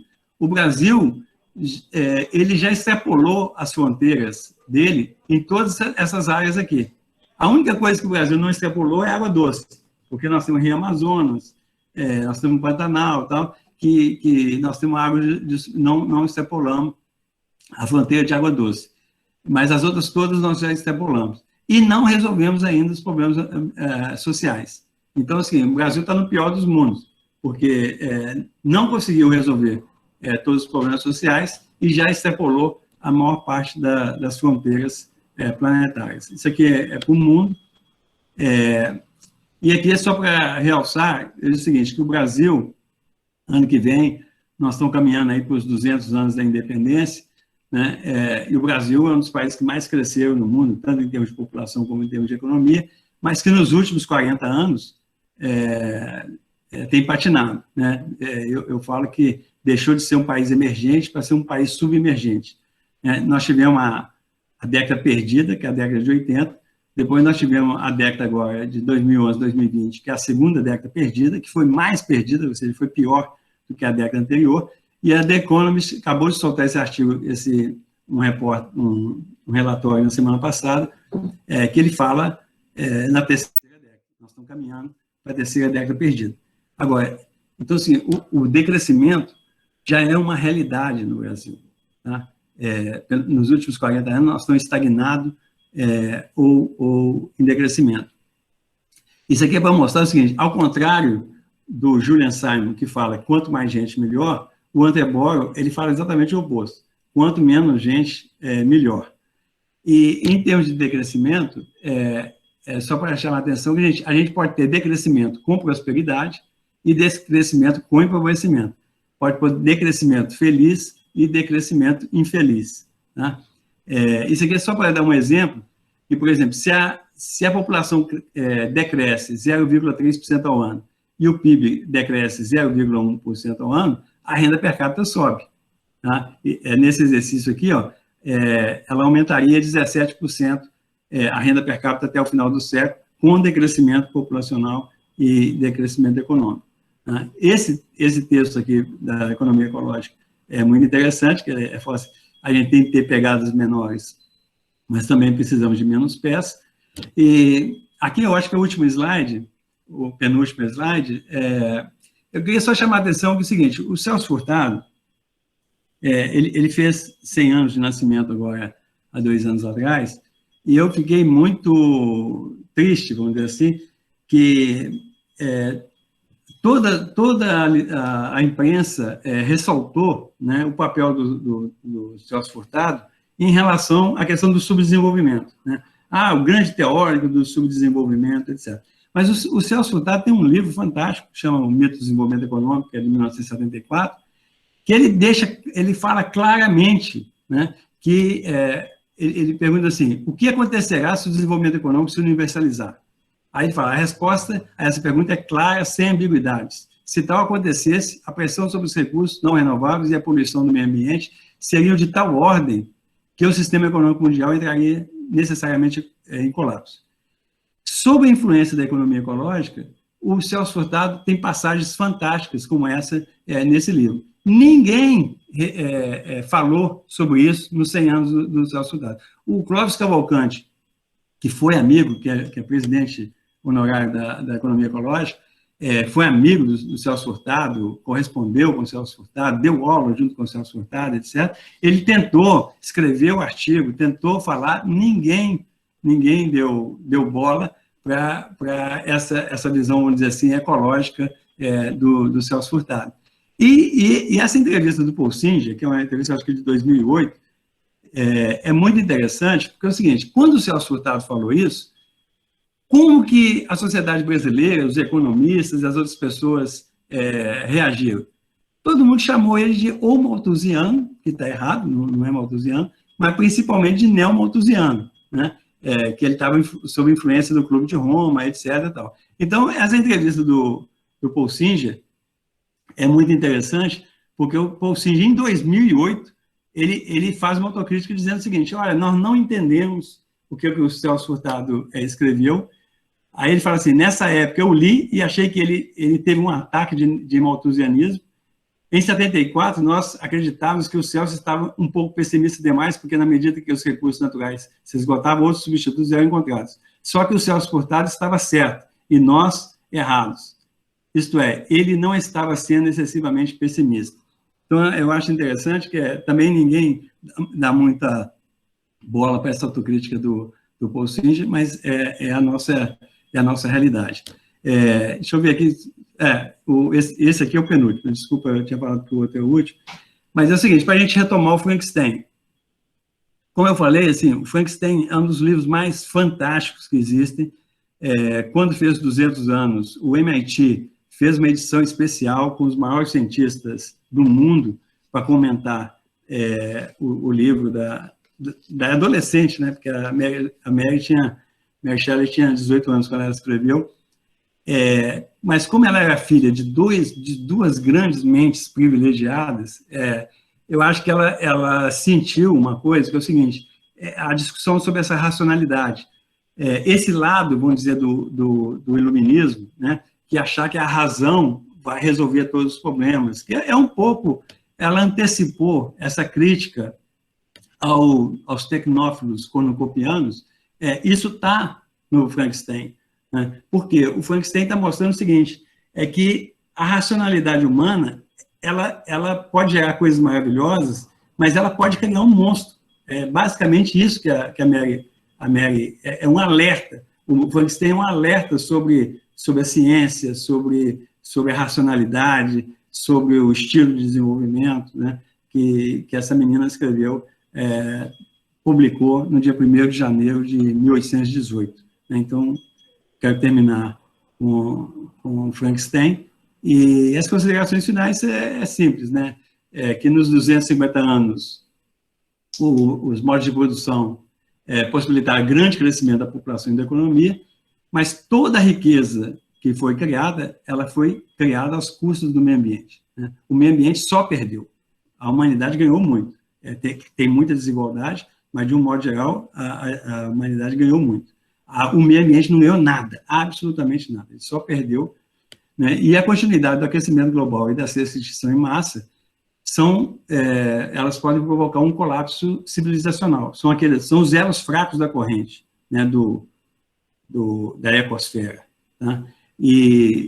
Então, assim, a mensagem final é isso, que só com o decrescimento econômico você pode reduzir a pegada ecológica para ela ficar em equilíbrio com a biocapacidade, e aí a gente pode ter um estado estacionário, ecologicamente sustentável, com a regeneração ecológica e aumento da resiliência, evitando um desastre global. Eu acho difícil fazer isso, mas eu acho que é possível. Se a gente fizer um esforço, a gente pode ainda salvar esse planeta que está sendo destruído. Gente, desculpa aí falar tanto, mas eu não podia perder essa oportunidade e estou aí à disposição para receber críticas e comentários. José, bom, foi tanta informação, né? Mas acho que todo mundo está aqui. Foi excelente. Bom, eu adorei a aula. Já está que você está sem a sua câmera. Eu estou sem câmera? Não, eu estou com a câmera. Agora voltou.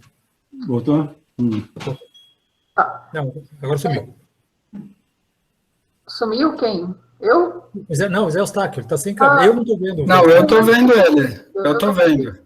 Então deve ser uma coisa minha aqui. Deve ser aí.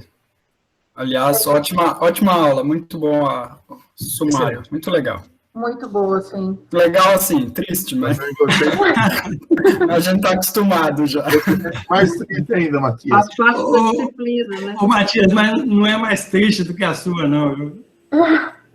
José, eu vou pedir para você, talvez, fechar a apresentação, porque daí acho que dá para ver mais as pessoas. Parar de compartilhar a tela, né? E é o seguinte, então eu vou passar para as perguntas do fórum, mas antes eu vou dar a palavra para o Marcos Rogato, porque ele levantou a mão lá no início da sua aula. Eu achei melhor não interromper, porque senão acho que a gente não ia chegar ao fim. Mas então eu vou dar a palavra para ele primeiro, que levantou a mão lá atrás, e depois eu passo para as perguntas do fórum. Marcos, você está aí?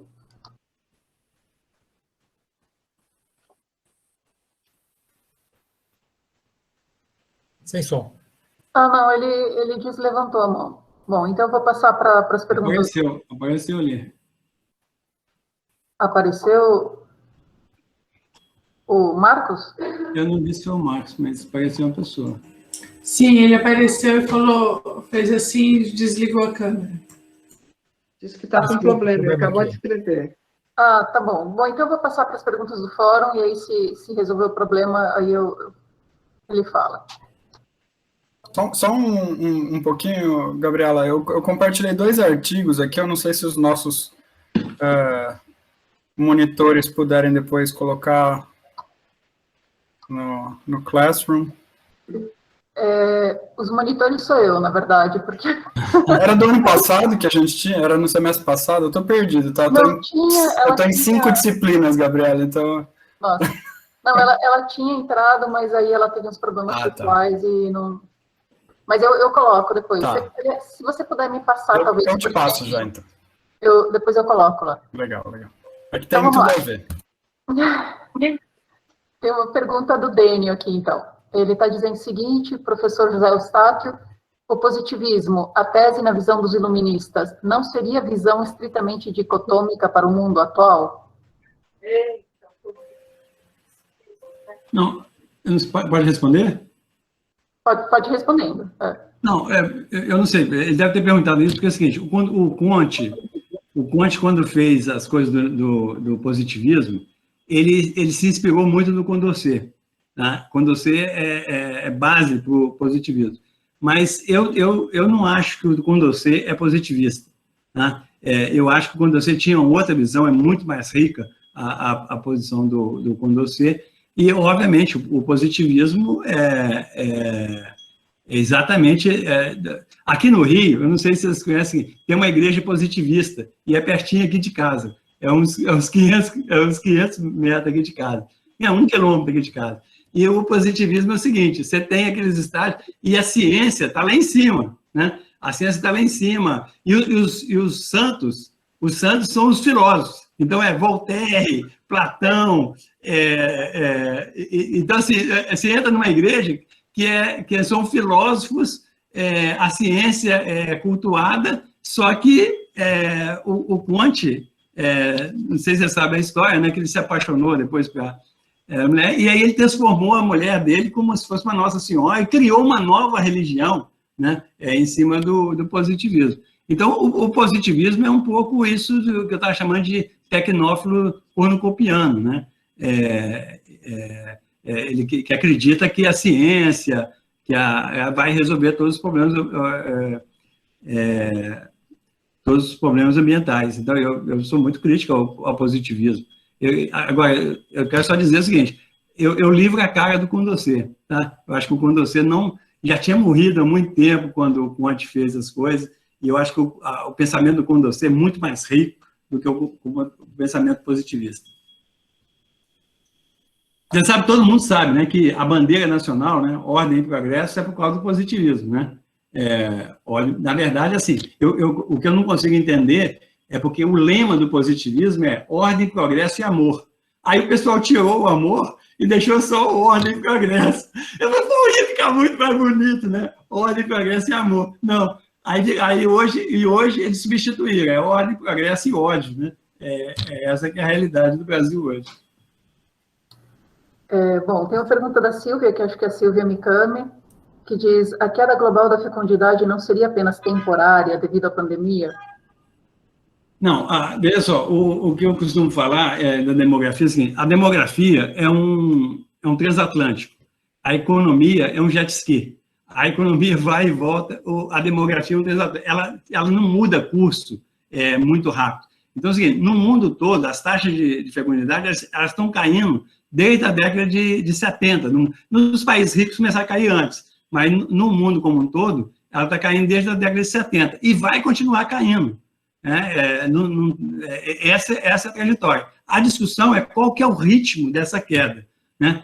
O que essa reunião da ONU teve agora, mês passado, mostrou é que a pandemia acelerou um pouco esse ritmo de queda. Agora, se ele vai ser retomado, pessoal, não é que ele vai voltar no passado, não.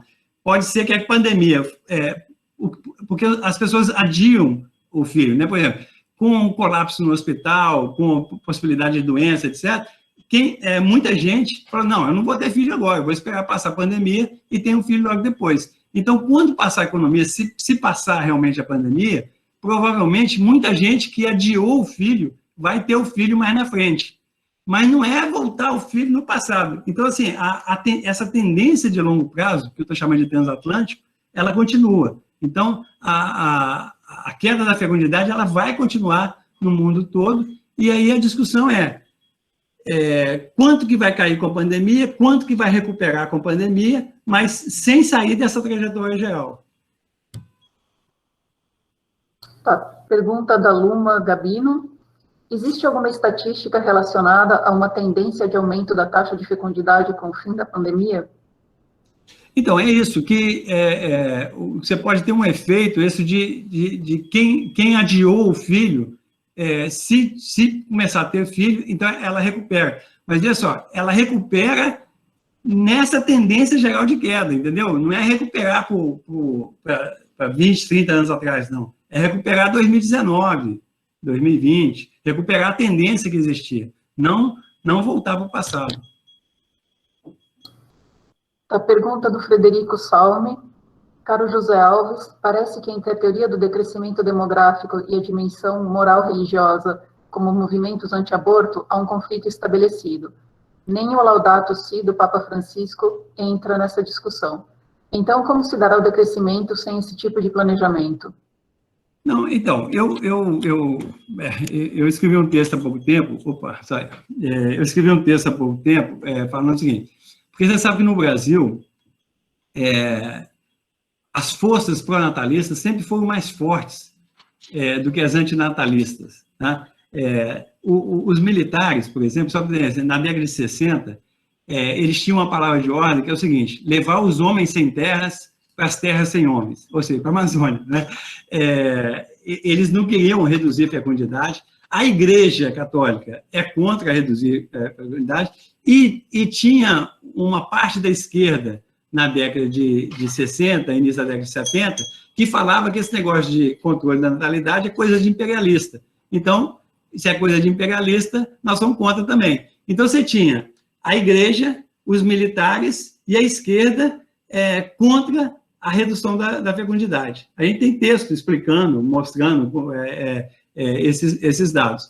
E o que aconteceu? A população, a fecundidade caiu no Brasil, e caiu abaixo do nível de reposição, né? Você sabe que para repor a população precisa de 2,1 filhos, que é um filho para repor a mulher, um filho para repor um homem, e esse 0,1 é para repor a mortalidade, porque nem toda criança sobrevive até a idade adulta. Então, é 2,1, que a gente chama de taxa de reposição, que é um número mágico na demografia, esse 2,1. A taxa no Brasil está 1,7. Tá? Então, isso já está caindo desde 2005, está abaixo do nível de reposição. Então, isso significa, por isso que os demógrafos falam o seguinte: eu sei que a população vai diminuir, porque eu sei que a fecundidade já está abaixo do nível de reposição há muito tempo. Entendeu? Então, por isso que eu controlo. Agora, a população chegou a isso contra a Igreja, contra a esquerda, contra os militares, contra tudo. Eu brincando assim, a população é mais sábia do que os demógrafos antineomalthusianos. Mas, posso fazer um comentário sobre isso? Mas é que o mecanismo dessa queda, né, José, tem a ver com as dificuldades econômicas, é um processo cultural. Exatamente o contrário, Matias. É exatamente o contrário. Quem mais cai a fecundidade é quem tem mais renda e quem tem mais educação. Então, a fecundidade, se você pegar nesse grupo aqui, ou se você pegar nas universidades como um todo, a fecundidade é 1 filho por mulher. Sim, mas no nível populacional, criar um filho hoje é muito mais custoso do que em 1950, por exemplo. Porque tem mais pessoas vivendo em ambiente urbano, é mais caro, as pessoas investem mais na educação. Então, é um processo de mudança cultural das pessoas investirem mais em menos filhos, não é? Não, são duas coisas que você falou. A primeira coisa, eu discordo do que você falou, a segunda eu concordo. Porque é o seguinte, tem um demógrafo australiano que é muito interessante, que ele chama do fluxo intergeracional de riqueza. Então, vocês descobrem, eu vou dar exemplo da minha família, tá? A minha mãe ficou grávida 15 vezes, tá? E como fala lá em Minas, vingou 8, né? Porque alguns foram aborto, outros foram mortalidade infantil, vingou 8. E eu sou o 15º, a 15ª gravidez. Então, se minha mãe não tivesse ficado grávida 15 vezes, eu não teria nascido, né? O mundo poderia ter sido melhor, mas eu não teria nascido. Agora, por que minha mãe tinha tanto filho? Porque a questão é a seguinte: o custo dos filhos, naquela época, como você falou, era muito baixo. Eu, por exemplo, só estudei escola pública, eu nunca tive brinquedo, eu nunca tive computador, celular, brinquedo, videogame, nada disso. Meus brinquedos era tudo eu fazia, até botão, jogo de botão, eu pegava tampa de remédio e fazia jogo de botão com tampa de remédio. E depois, os filhos todos começaram a trabalhar e ajudaram minha mãe. Meu pai deixou uma pensão de um salário mínimo. Então, se os filhos não ajudassem, ela morreu com 90 anos, mas tinha morrido muito antes. Então, o que a gente fala? Que o fluxo internacional de riqueza, na época da minha mãe, ele ia das novas gerações para as velhas gerações, para os filhos e para os pais. Então, nesse sistema, ter muito filho é racional. entendeu? Porque a segurança da minha mãe, que é a dona de casa, que passou a vida toda criando filho, é ter muito filho. E os filhos eram o seguro dela, é o benefício que ela tinha na velhice. Agora, olha o meu caso. Eu tenho 2 filhos. Aí, com 3 meses de idade, eu pus na aula de natação. Depois eu pus no balé. Depois eu pus na aula de inglês. Depois eu comprei... E depois que eles cresceram, um foi para uma cidade, outro foi para o outro, e eu moro em outra. Eu quase não encontro com eles, entendeu? Então, assim, o que acontece? Para mim, o custo dos meus filhos é muito alto e o benefício deles é muito baixo. Eu não dependo deles, eu tenho aposentadoria, etc. E tal, então, quando muda esse fluxo intergeracional de riqueza, tá, a fecundidade cai. Em qualquer lugar do mundo é assim. Era nesse sentido que eu estava falando, não dentro de uma mesma, era no tempo, não numa mesma sociedade. Entendi. Bom, eu tinha uma pergunta que era só sobre aquele gráfico que você mostrou sobre o Brasil, dizendo que as últimas 2 décadas foram as piores em termos do PIB, que eu tinha a impressão de que tinha sido melhor, eu não sei, eu tinha uma... Não, a década de 80, as 2 piores décadas foi a década de 80 e a década de 2011 a 2020. Né? Mas principalmente por causa de 2015 para cá. Né? É a recessão de 2015 para cá que puxou a década para baixo. Tá. Pergunta da Gabriela Edmundo. Professor, o movimento antinatalista tem alguma aderência em escala mundial ou é ínfima? Antinatalista? Isso, antinatalista. Se tem alguma aderência? Então, existe uma guerra cotidiana, né? Se vocês entrarem na imprensa, por exemplo, eu não cheguei a falar porque estava correndo lá na apresentação, mas eu deixei anotado lá, depois vocês podem ver o seguinte, o Washington Post pertence ao Bezos, né? O dono da Amazon, o cara mais rico do mundo, tá? Ele publicou um artigo agora, mês passado, dizendo o seguinte, problema de população não é problema. O problema ambiental é a queima de combustível fóssil. Aí eu falo assim, mas quem que queima combustível fóssil? É o passarinho que queima? É o elefante que queima? É óbvio que é o combustível fóssil para servir à população. É igual tem gente que fala assim, outro dia no Facebook, alguém colocou uma frase lá, falou assim, porque a gente não come PIB, a gente come alimento. Eu falei, mas o alimento está no PIB. Então, assim, é um discurso engraçado, porque assim, não, o PIB é um absurdo falar do PIB, mas o alimento está no PIB. Então muda a frase. Então, assim, não é importante bens conspícuos, é importante bens essenciais e tal. Agora, esse tipo de coisa, a gente não come PIB, a gente come alimento, isso é ridículo. Essa questão de falar população não é problema, é combustível fóssil que é problema, mas o combustível fóssil está aí para servir a população. Então, a questão é a seguinte, existe muita gente falando em controle da população, tem gente falando em pró-natalismo. Gente, é o seguinte, olha você ver, é igual alguém falou aí da Laudato Si. Eu escrevi um artigo sobre a Laudato Si, eu gosto da Laudato Si. Tira a mão da frente. Eu gosto.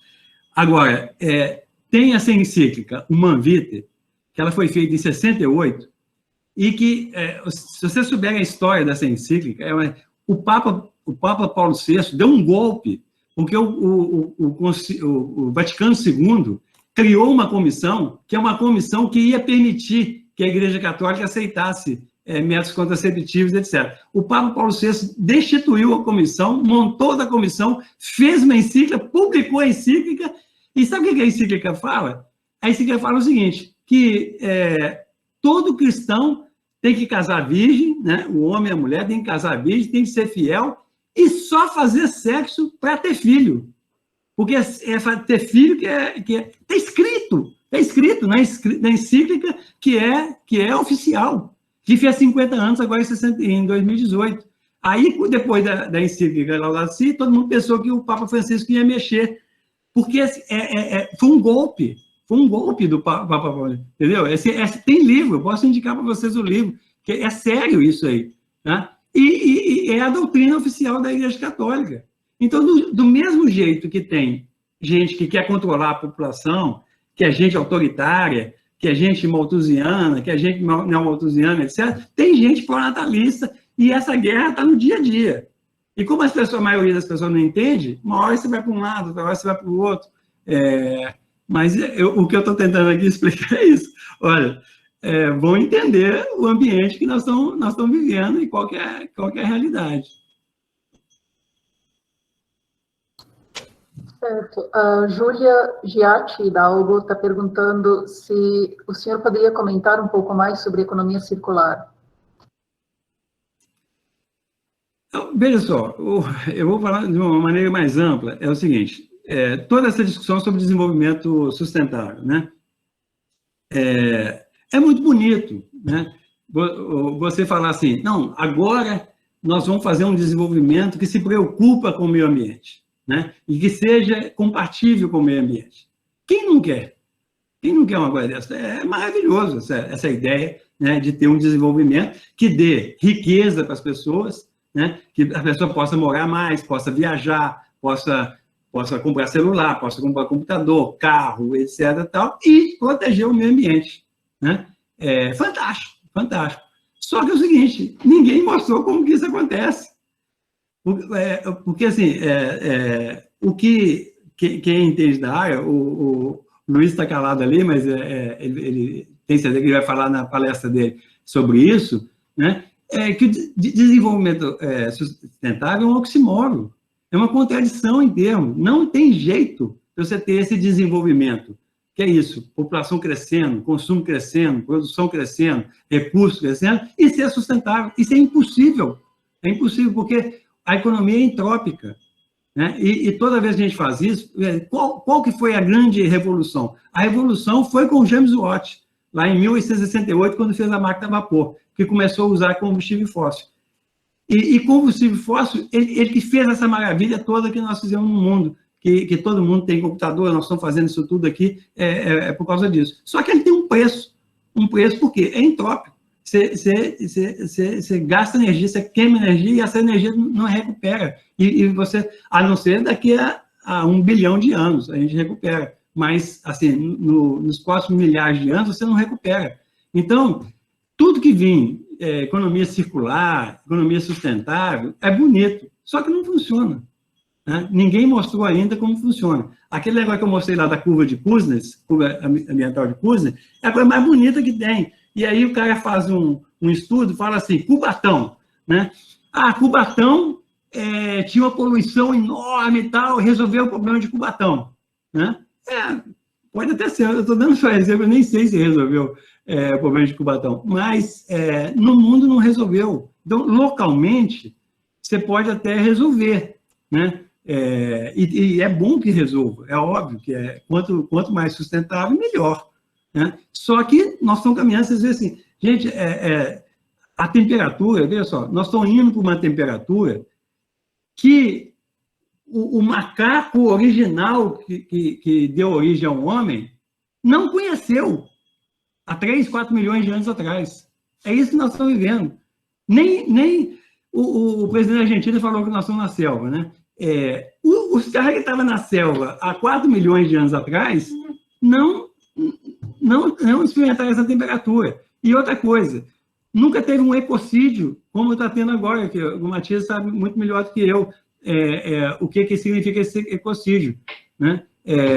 O Tom Jobim falava assim, é impossível ser feliz sozinho, e eu aplico isso aí para a espécie.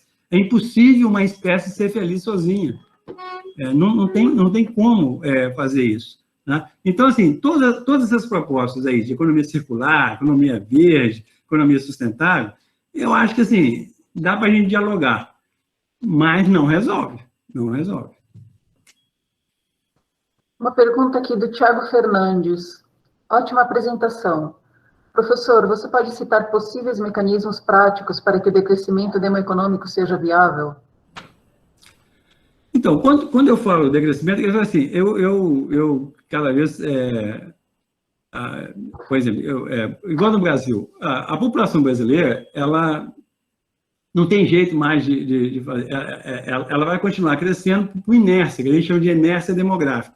mas ela já está contratada o decrescimento. Então, por exemplo, vamos pegar o caso do Brasil. A população a questão populacional no Brasil não é um problema, né? Nós temos um país grande, vocês viram que a gente tem superávit ambiental, a população vai diminuir e tal, é tranquilo. O que nós temos de fazer? O que nós não podemos fazer é a situação atual, que é a pior situação. Nós estamos no decrescimento econômico, né? Essa última década. A renda per capita atual, de 2021 no Brasil, é menor do que a renda per capita de 2010. Né? Então, assim, a sociedade brasileira empobreceu, ela decresceu nos últimos 10 anos. E o que aconteceu com o meio ambiente? Aumentou a degradação ambiental, então nós estamos no pior dos mundos. Porque se a gente tivesse aumentando a degradação ambiental para melhorar a situação social, se ainda justifica. Mas hoje, nós estamos o quê? Nós estamos decrescendo, empobrecendo, a fome está voltando e a degradação está aumentando. A Amazônia está batendo recorde. O Pantanal, todo mundo viu o que aconteceu no passado. 90% da Mata Atlântica já foi erradicada. Né? Os rios, né? Nós vamos fazer 200 anos da independência. Aonde que foi o grito do Ipiranga? No Rio Ipiranga. Agora é esgoto Ipiranga. Né? Aqui no Rio, eu moro aqui no Flamengo, o Rio Carioca, que deu origem, a pessoa chama Carioca por causa do Rio Carioca. É um esgoto, assim, é impressionante a sujeira do Rio Carioca, né? que foi a vida dessa cidade aqui durante mais de 300 anos. Né? Então, assim, nós estamos no pior dos mundos. Então, assim, para fazer decrescimento, é o seguinte, eu acho que tem de decrescer a população, tem de decrescer urgentemente, né, as emissões, isso é rápido, 10 anos, nós temos 10, 15 anos, para 20 anos no máximo, para zerar as emissões, né? Mudar toda a agricultura, né? Porque essa agricultura que a gente tem é uma agricultura que degrada totalmente, tem de caminhar para uma agricultura orgânica, né? Nós temos de diminuir os gastos militares, né? O mundo hoje gasta quase 2 trilhões de dólares em armas, em equipamento de destruição, né? Então, isso tem que diminuir. O Brasil, por exemplo, aí eu vou puxar... O Brasil não fez o censo, né? Nem em 2000, nem em 2021, falou que não tinha dinheiro. Mas tem dinheiro para fazer um submarino nuclear. E sabe por que tem submarino nuclear? Porque a gente precisa de uma arma para defender o pré-sal. Porque senão os bandidos imperialistas vão tomar o pré-sal. Então, essa é a narrativa que a gente ouve, inclusive de gente de esquerda. Né? Tem gente de esquerda, que o Enéas não é de esquerda, mas assim, falando em bomba atômica. Não, o Brasil, para ser potência, para a gente ir para o conselho da ONU, nós temos que ter bomba atômica. Senão, como é que nós vamos concorrer com os outros países do mundo? Todos os países grandes, China, Índia, Estados Unidos, Rússia, todo mundo tem bomba atômica. Por que o Brasil não vai ter bomba atômica? Essa que é a mentalidade das pessoas. Então, a gente tem que mudar essa mentalidade, né? Mudar todo o sistema de produção e o sistema de consumo e promover... Aí, eu não tive muito tempo de falar, mas planejar um decrescimento, né? Não é ter um decrescimento louco igual a gente está tendo, né? É planejar esse decrescimento. Tem uma última pergunta no chat aqui do Gaudêncio Martins, e depois eu vou passar a palavra para quem quiser falar. Então, o Gaudêncio falou assim: no governo do estado de São Paulo anterior ao atual, houve uma discussão sobre o fechamento de vagas no ensino fundamental e médio. Pela queda dos índices de natalidade, pode fazer sentido? Não, veja só, isso é uma coisa que os demócratas sempre falaram, o seguinte, que você tem de conhecer as projeções populacionais, etc. O que está acontecendo? A população de 0 a 14 anos, ela já está diminuindo desde a década de 90. E, obviamente, que os estados mais envelhecidos, eles começaram essa queda anterior. Então, o pessoal tinha uma coisa assim, tem que criar escola, etc. Mas se a população de idade escolar está diminuindo, você não tem que criar escola, você tem de avançar outros níveis educacionais. Então, isso aí é a questão que a gente fala de incorporar a dinâmica demográfica nas políticas públicas. Porque não tem sentido você fazer escola num lugar que a população infantil está diminuindo. A não ser que não tenha escola nenhuma. Mas se já tem escola, Você tem que melhorar a escola e não criar novas escolas. Tá certo. As perguntas acho que acabaram por enquanto. Não sei se alguém quer falar alguma coisa. Agora vai ser olho no olho. Matias, Jolie, Simone, Cristiana, Silvia, não sei quem mais está aí, que eu não estou vendo, mas... Eu agradecer a palestra do Eustáquio. Vai dar muita dor de cabeça para o final de semana, mas tudo bem. A Emília levantou a mão, então vai lá, Emília. Não estou ouvindo. Ascensão. Emília, liga o microfone. Obrigadíssimo, Eustáquio. Né? Foi uma delícia essa coisa de tese, antítese, síntese. Eu acho que foi super... Até a estrutura que você montou foi muito incrível. Né? E é muito incrível, inclusive, para os alunos poderem perceber isso, que a gente pode defender teses e antíteses, né? E sem se colocar, de fato, do lado de lá ou do lado de cá. Acho que isso é muito importante para esse momento que a ciência está vivendo no mundo, né? Essa estrutura que você nos apresentou. Mas eu tenho uma questão. Não é possível ter desenvolvimento sem crescimento? Por que o tempo todo as pessoas embutem essa noção de que se eu falo de desenvolvimento, eu estou falando de crescimento econômico? Por que isso? Né? Por que não pensar no desenvolvimento sem que a gente tenha crescimento, é uma coisa. E a outra questão, acho que, como é que a gente desglobaliza essas questões? Porque eu acho que muito disso tem a ver com essa decisão de que tudo tem que ser global. Né? E ao ser global, a nossa relação não é, porque individualmente nós nunca conseguiremos ser de fato global. O que é global é só o dinheiro, que é essa coisa que não existe, né? Imaterial. Mas as pessoas não são globais, não conseguem ser, não dão conta. Será que como é que a gente faz para pensar a população, essa coisa de que o mundo está vazio de gente, mas ao mesmo tempo é essa gente que está consumindo todo mundo? Então, a gente repensar isso? Falar pelo o lado economista aqui, veja só, o Adam Smith, quando ele escreveu A Riqueza das Nações, só para falar, eu gosto do Adam Smith. Você sabe, não sei se o pessoal sabe, o Adam Smith é um professor de ética, né, de moral, e acabou escrevendo um livro que é a Bíblia da economia. Né? O Adam Smith ele estava criticando o sistema mercantilista que existia dentro dele, antes dele. E essa crítica ao sistema mercantilista que o Adam Smith faz, eu acho genial. Agora, essa questão, do mesmo jeito que os positivistas se apropriaram do Condorcet, a economia se apropriou do Adam Smith de uma maneira que eu acho que ele não merece muitas dessas apropriações que tiveram. Outras sim, mas algumas não. Mas o que eu queria dizer para vocês é o seguinte, o Adam Smith, que é o primeiro que escreveu, ele fala em estado estacionário. Ele fala o seguinte, que a economia não tem jeito de crescer infinitamente. Ele está escrito na obra de 1776, vai fazer 250 anos agora. Tá? Só que ele achava o seguinte, não, a economia tem de crescer para melhorar a vida das pessoas, tal. O estado estacionário vai chegar, um dia vai chegar lá na frente, mas vamos empurrar o máximo possível para frente esse estado estacionário. O primeiro economista que falou, não, o estado estacionário é bom e tem que vir rápido, foi Stuart Mill, esse em 1848, também nos grandes economistas, num livro clássico. E ele faz uma defesa do meio ambiente, é a coisa assim, mais fantástica. Um economista que é economista clássico, dos maiores economistas do mundo. Ele fala assim, não tem sentido, ele está escrito, não tem sentido a gente continuar com essa concorrência, um pisando no outro, manter essa economia, tem que parar de crescer. Ele falou isso em 1848. Né? E você acha que as pessoas deram bola? Não, vão crescer. Os ODS, vou te falar uma coisa, amigo. Os ODS é muito legal. O ODS 8.1, o que ele fala?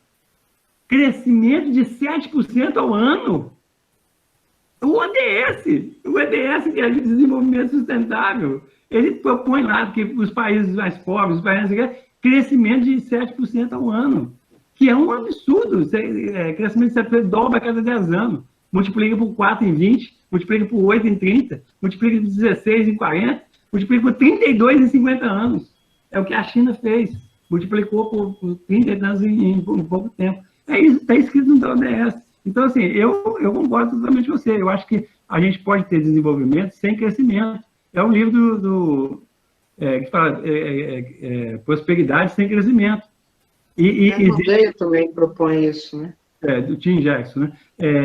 E tem vários aí que mostram decrescimento com prosperidade. É possível, é isso que eu tentei mostrar, é possível você ter decrescimento com prosperidade.